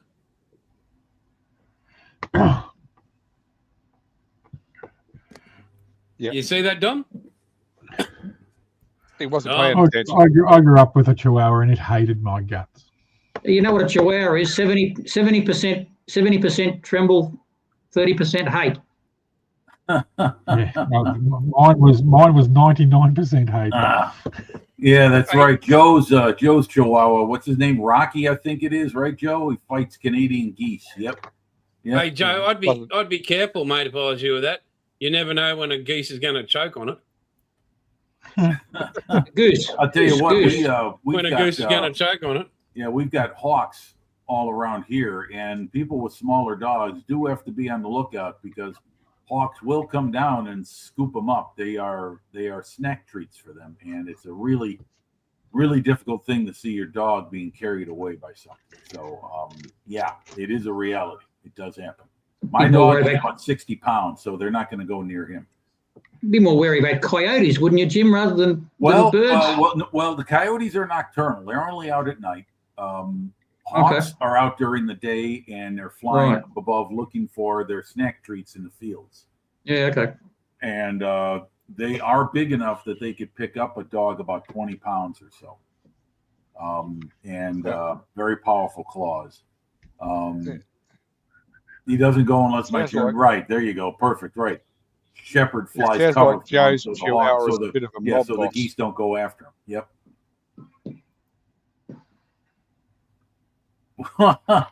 It's a good question, Sarah Jane. You're sure wouldn't you be annoying, want to fight everything? Well, they've got a superiority complex. I mean, you know, every time you go to a Mexican's house, you'd always find Chihuahuas in there because they make great watchdogs.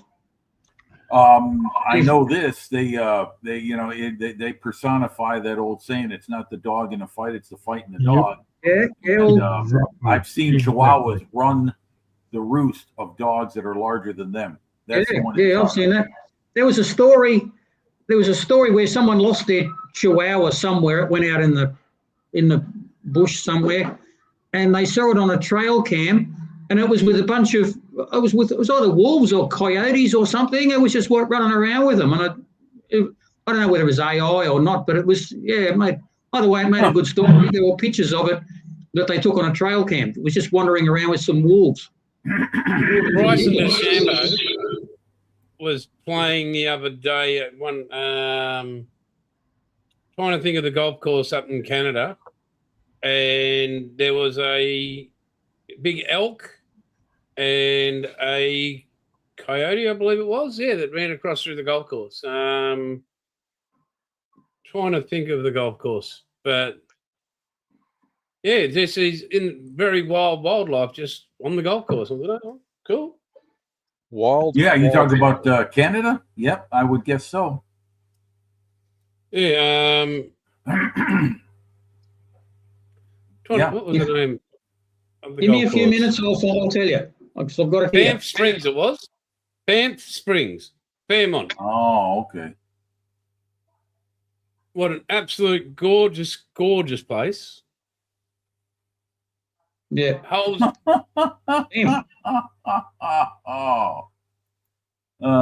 And Joe says, yes, Rocky has ears of a wolf.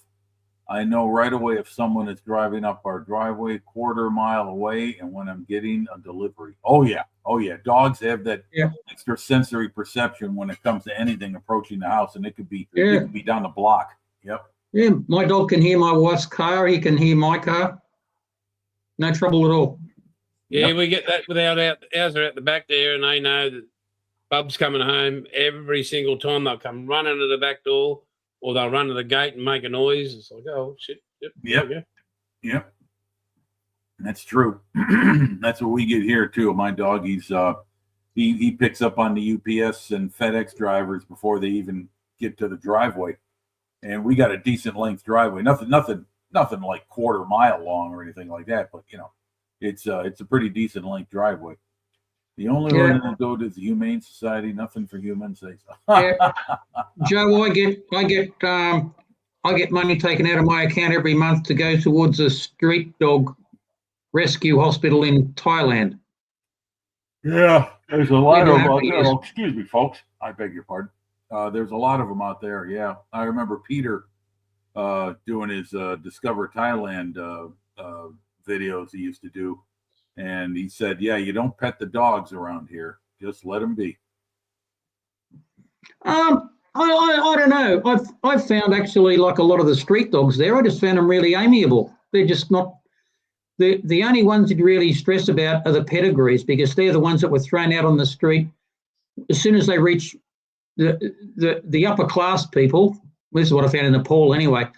The people with a bit of money, they buy their kid a pedigree dog, but they don't know how to look after them or train them or anything. And as soon as they reach adolescence, they get a bit cheeky. They just throw them out on the street and they don't know how to fend for themselves. And they're the ones that go psycho. But the street dogs, they've got a hierarchy that they know, and they know how to find food from birth just about. And they're quite adjusted. But if you come upon a pedigree dog, I've seen Labradors and Japanese Spitzes and German Shepherds, and they're the ones that you want to watch out for because they're mad because they just don't know what to do. Yeah. Well, it's a pretty cruel thing to do. Yeah. Oh, they've got no concept of a dog being a companion or anything. They to them they're just an object, like a tree or anything else. They've got no concept of taking a dog for a walk for benefit of the dog or anything like that. They just don't get it because it's just a different way that they approach life and everything in it, I suppose. It's really, and I found it very odd at the time, but to them it was just normal. It's just, yeah. Well, it's animal. Somebody got a feed open somewhere, television on or something, watching the live stream somewhere in the room. I'm hearing this delayed echo of some kind. Cat's listening to a TV about 20 feet away. Okay, all right. Yeah, one of the Iron Curtain, Jeffrey, animals weren't ever pets. Yeah, it's kind of yeah. So street dogs are all over the world, everywhere, and they've even been. It's almost like they've even been designated as a separate species of dog. They figure out really quickly how to cope. They've kind of got I mean, some nights. They adapt and survive. Yeah. I mean, I remember the very last night we were at Lukla. Lukla is the place where you fly into to start your trek to Everest Base Camp. And we were in this sort of a tea house there where you stay overnight. And I remember there was a dog fight outside the window. And Christ, it'd break your heart listening to these dogs. God, they were going off like anything. And normally, if you hear a dog fight somewhere, you maybe try and break it up or, something like that. But to the people just in the town, they just sort of thought, oh, okay. So it's just as natural as hearing the wind in the trees outside. To them, it was just. And some of the injuries that you see in the dog hospital that I worked at, my God, they've had half their faces ripped off. They're missing eyes. They're missing ears. They're missing just about everything. And you wonder how they could cope with that trauma. But I remember there was this beautiful old dog. He was just so nice and friendly, and yet half his face was just mangled from a big fight that he got into. And next minute he'd come up to you, and he just wants you to pat him, And you think, my God, how would you cope with all that trauma and stress of being mangled by that? They just deal with it, And the trouble with the public, like I saw dogs. You'd be in a taxi going to the airport, and you see a car in front of you hit a dog, and they just keep going. And the people in the street walking in the street, they just walk past it. The dog's there with a broken leg in the gut of it. No, they didn't care. It's just nothing. Yeah. And it's not that they were outwardly cruel. It's just that they were apathetic. They just don't get the concept of humanity towards any animal, really. Yeah. They just approach life the same as we do. Yeah. And I guess that's the same as in India or anywhere. Yeah. Well, that's what travel does. It introduces you to customs and attitudes and behaviors of other countries around the world. You get to realize there's a lot more than just what you see in your immediate surroundings that goes on in the world, and it's sometimes it's a pretty tough reality. Yeah, I see sometimes videos that you see a man, he driving on his moped or scooter, and then he finds a cat or a dog in a garbage can, and the legs are taped. The mount is taped and the back legs is taped. That is absolutely disgusting to see. Yeah. Well, let's talk about something positive. Oh boy. So, all right. What lies for the week ahead for everyone? Jason, we know you got your show on Tuesday with the North Carolina. So that's 8 o'clock. Yeah. And I'll just. Oh, thanks for telling me. Appreciate that now. Yeah, you're right, mate. My apologies, or my humble apologies. So Tuesday, golf. Thursday, Bub's in for her surgery. That should go well. And then Saturday, Sunday is our open at our club. So what do we got? We've got, it's 2 days, and we have 360 players from around the region coming. A lot of golfers. Yeah, it is. So win or lose, I'm not really worried. I just want to personally, just as I always just expect a lot of myself, and yeah, I'm competitive. Yes, I'm anal, and yes, I don't like fucking up. So that'll be on myself. That's just my issue that I have with me. But yeah, yeah. So that's basically going to be that week, and then yeah. Looking forward to doing a bit more on Tuesday night with this North North Carolina. The hull is slowly getting there to the smoothness. I just don't see the point in boring people with sanding. Oh, I hear you. Yeah. Thank you. Very, very, yeah, you're right. I hear you. Yeah. Like, I just can't. I think bad enough having my head and listening to my voice, let alone throwing sanding in on top of it. Like, you know. So hopefully the following week, Tuesday, I'll be laying down mask and on the hull. Most of the photo etch is done. This Tuesday night, I'll be finishing off that mast, that radio mast, and yeah, that'll be that part done. And all the other photo etch is pretty much repeating what I've done. So yeah, we're moving into the painting section.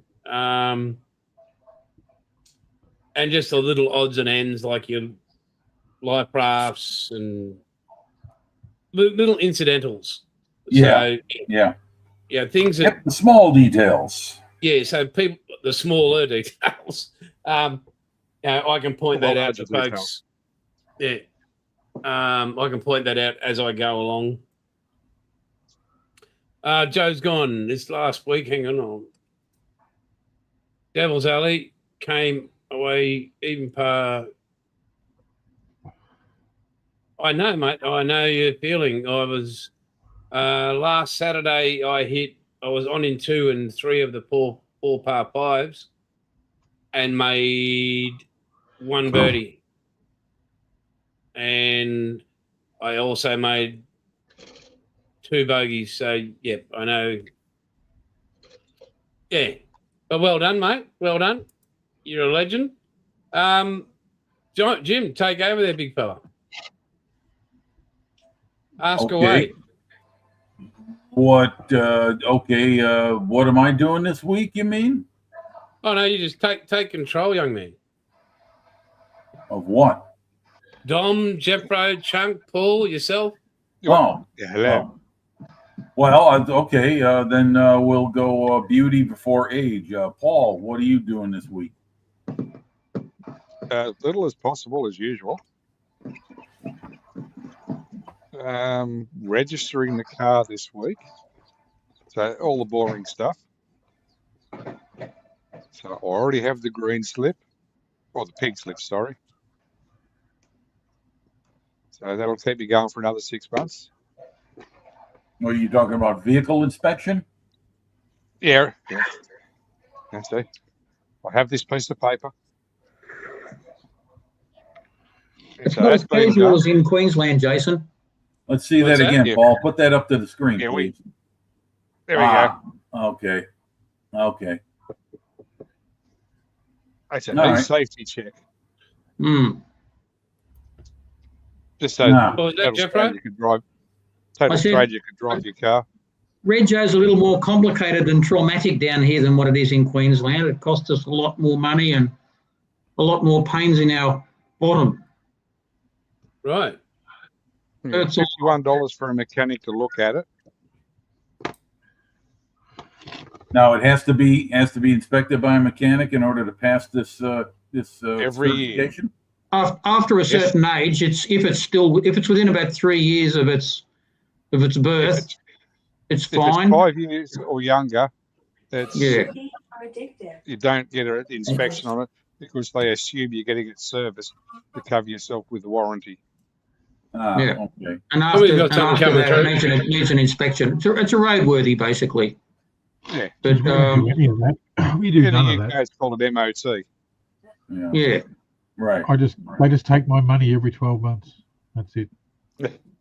We don't have to do an inspection unless we sell it. We've got to do a roadworthy. If that, we don't just pay them money and they leave us alone. Yeah, bloody insurance is going up stupidly every year. Yeah. That's a fact of life. You can't worry about that. Yeah. My mechanic looked under it and said, hey, Mike. Hey, Mike. No, Mike. I said, yeah, it's 19-year-old. Give it a break. Oh, okay. So they got some down in Louisiana like that, Joe? They don't have that here in Illinois. The only thing they have here is an emissions test and it's based on the age of your vehicle. And then after that, after a certain amount of years, it gets tested again, and it's got to meet Illinois emission standards. And if it does, you pass. If not, you got to get it checked, which means big time money because it's a sensor, and that's enormous, ridiculous, stupid amount of money to get replaced. Well, it happened to me. Well, in New South Wales, at least, as Paul says, you've got to get a what we call a pink slip, which is a roadworthy, and then on top of that, you have to get a green slip, which is third-party insurance, which is compulsory. Yeah, public liability. Yeah, and then you just have to pay your formal rego, which is giving the government their share, which can add up to, just for a standard car, well, around about, you won't get much change out of a K. Yeah, usually. But my rego is 0. Because your pension. Yeah. I've got 3 years to go.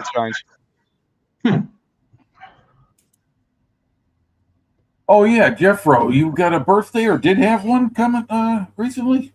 Friday, mate. Last Friday. Ah, that's right. That's right. Remember, I shared the photo. That's right. Yeah. I did remember that now. At the start. When I wasn't here. Do you want it up again?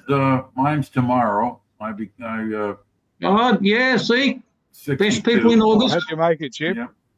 How many? Pardon me, Paul? I hope you make it and enjoy the next trip around the sun. Yeah, well, thank you very much. Yes, good Lord willing, and the creek don't rise.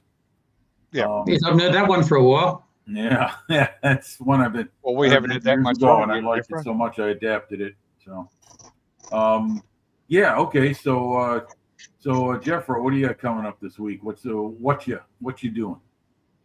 Awfully usual. We've got a bit of rain at the moment. I'm not sure how long that'll hang around for, but otherwise golf tomorrow and Wednesday and Friday. Thank you, Joe. If the weather's kind, I'll be doing that. Otherwise, bit more work on my Heinkel, finish off my 109 here. My PT boat's coming along quite well, but I need paint for that, so that'll come to a screeching halt when I come to the paint stage. Not a real lot. Next month or so, it'll be starting to get busy. The days are getting longer, and it's slowly starting to. I think we're having an early spring. Well, our mulberry tree is loaded with mulberries, and that means that spring's pretty close away. That means. And the RFS started backburning, Jeffro. Yeah.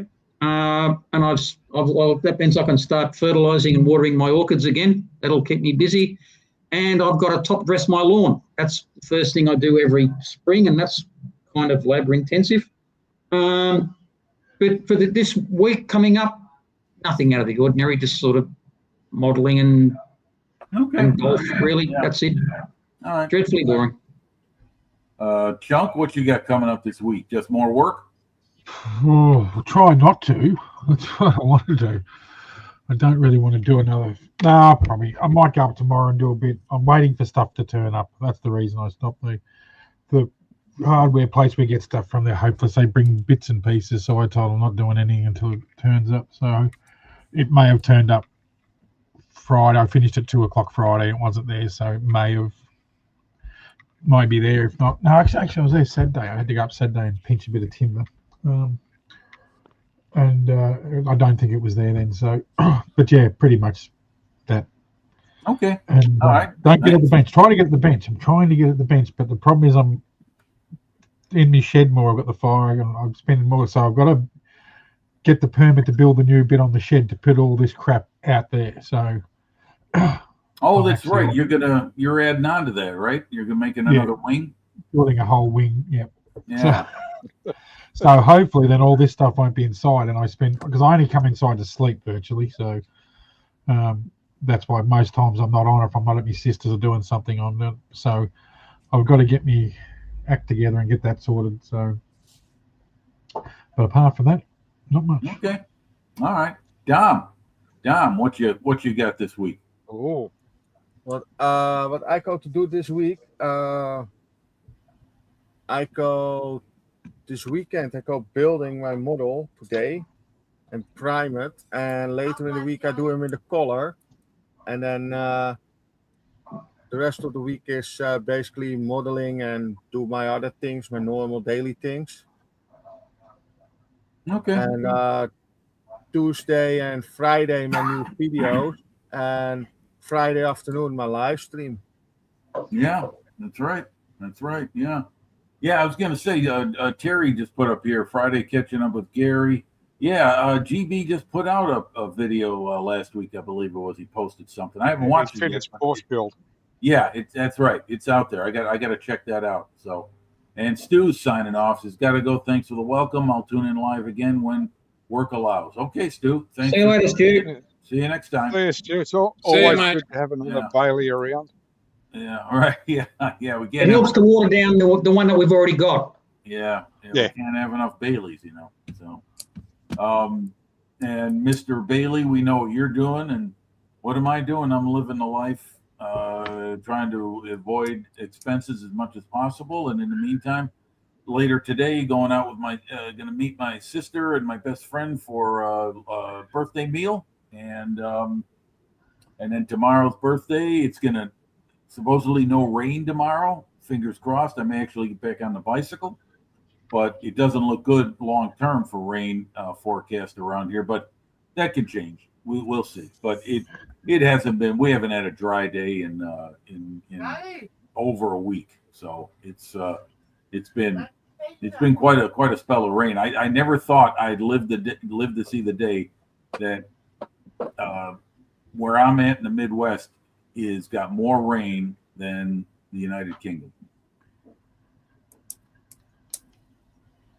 Well, I'm just looking for it here. Hang on.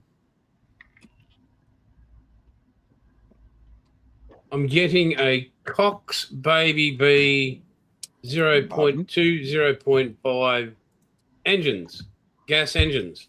Petrol, nitro engines. 4. So I've got a Gillows Spitfire and I've got a Gillows Corsair. Control line, balsa, tissue paper. Right. Plane. Okay. Yeah. I know the how you pronounce that. Yeah. And I remember back, when Dad was making he was making all plastic stuff, but he was also making control line aircraft. And Cox bought out the PT trainer, and that's where I got my first introduction to those. And they scream off their little heads, and they do indeed. You've got to be careful because they like to go in reverse as well. If you don't have the spring on, they brought it out, which was like a spring you'd load up the prop and then you'd let it go and go the right way. Right. But if you lost that spring, you had to be very careful of it going in reverse, which doesn't make well for anybody who wants to fly. And so you just either, because the gas, petrol's on the back of it, like built-in tank. And so what you do is you wind your needle down, flood it, or cut off the fuel that way because there's no actual fuel line. And I want to get my grandson into it and get him started with that as well, just so he learns to respect it, but doesn't get fearful of all the noise and everything. So, Well, yeah, you got to watch those spinning props. They will hurt you. Just ask Terry. Yep, they do bite. Well, these go a bit harder than that. I think what I hated when I started moving up in engine sizes, I mean, even that, the back crack of one of those was bad enough, but you go into your larger, like I've got a 0.4, I've got the bigger ones, and like you got a wooden prop, mate, and that backfires on you, just cracks you. Oh, shit. Yeah. So, yeah. Yeah. But yeah, I'm picking him up on Friday. Oh, not picking him up. Paying for him on Friday, and Yeah. Like if you want to buy a new one and this is how long they've been around, like that. What are they selling them for now on eBay? Like, hang on. Well, they have been around brand longer new. What do we got? eBay. So there's 300 excluding postage from the States for a brand new one. That's a lot. And they're only a tiny little 0.49 motor. But what do they say? If you the price you pay, the price you want. So yeah, I remember that. I remember that myself. model, Joe. I think a friend of mine had that. Yeah, I remember those. Yeah, but they don't have toys like that or things like that nowadays, really. Well, you introduced me to that guy who builds those enormous remote control aircraft models. Oh, Remy RC. Yeah.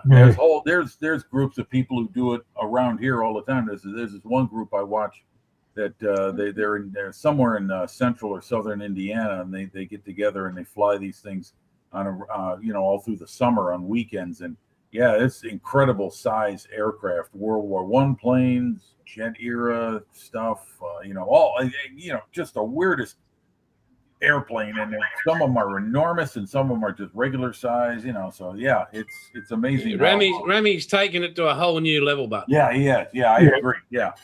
I mean, that damn thing is almost large enough to require a FAA license to fly. Yeah. He's got a pretty impressive modeling cage too, I must say. Yeah, but what about having to have your own runway for your models is pretty impressive. Yeah. And it has to be having a full crew of modelers building it for you. Yeah. How are ladies going, Chuck? Joe, anybody in chat, if you want to see some incredible Logie, is that what you're saying, Paul? Yes, just seen it behind you. So I think Deborah Mailman just got inducted into the Hall of Fame, I think. If you want to see some amazing things, Joe, anybody else in chat, Terry, have a look at this guy, Remy RC. It's mental. You just go, your jaw drops. You think, how did this? Well, if you watched him a few years ago, he was pretty good. But then to build that big building in that shed just to do planes and that, it's. And when you need a shed like that to build it, that's that's pretty good. Have you watched him, Jeffro? I look at a lot of RC videos on YouTube, but I don't take any notice of who's. What's this guy? Who runs the channel? Yeah. I see a lot of I get a lot of RC stuff come up on media. What's this guy? I don't normally look at who to see who does it. This bloke's RC on steroids. He's on steroids. Yeah. Okay. It's like mental. Think of Paul and 1/16. Yeah. Everybody goes 135. Paul goes, no, fuck that. 1/16, 1/8, 1/6, 1 to 1. I wouldn't know what its scale would be, but with a 6-foot wingspan. Sometimes it's too traumatic to watch them just for the accidents. And there's a few of those. Yep. He's probably downstairs that needs finishing. Here's probably a couple $100,000 worth. Yeah, you're right, Chunk. He's got a lot riding on those things. Well, it's all he's virtually got the bloke that builds them for him. He's got a full crew and they're fiberglassing them. It's just crazy. Yeah, it's like building a real damn airplane. Yeah.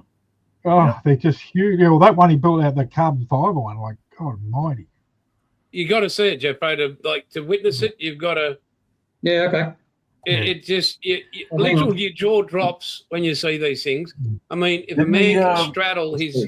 Didn't he recently make like an Airbus 300 or something like that? Yeah. Yeah, he's done the A380. Yeah. But the Globemaster.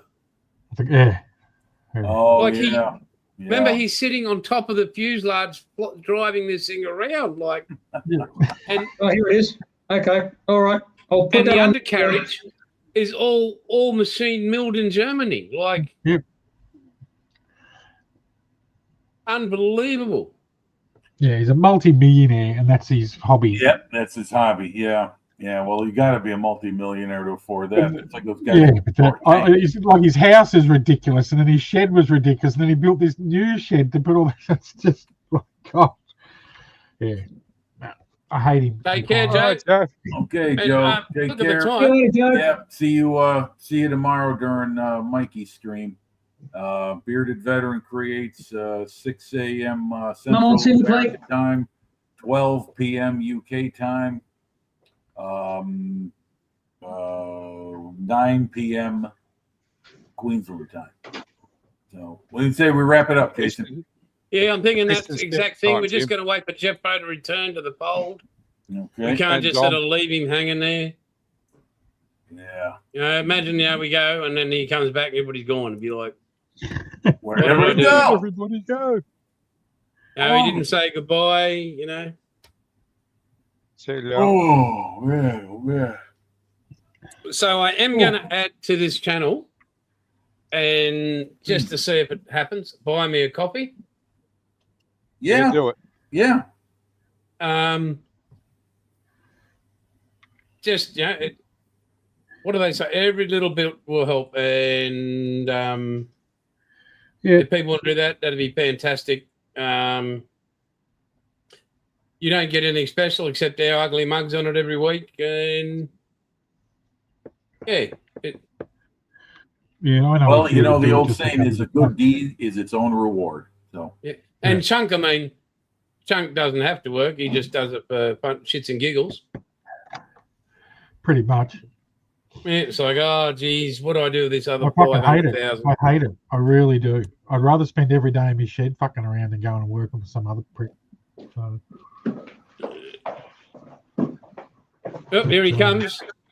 I'm afraid when you're my age, some things are more important than half-size A380s. Yeah, that's true. Yes. Righto, folks. We are going to go. We can't go yet. We've still got an hour. No, mate, we don't. No. You hang on. We'll go. You stay here. I'll talk amongst myself. Yes. Righto, people in the chat land there. To you wonderful gentlemen, thank you very much. We'll see you either Tuesday night or definitely next Sunday. Take care, everybody. Yep. Huzzah. Okay. Bye-bye, everyone. Huzzah.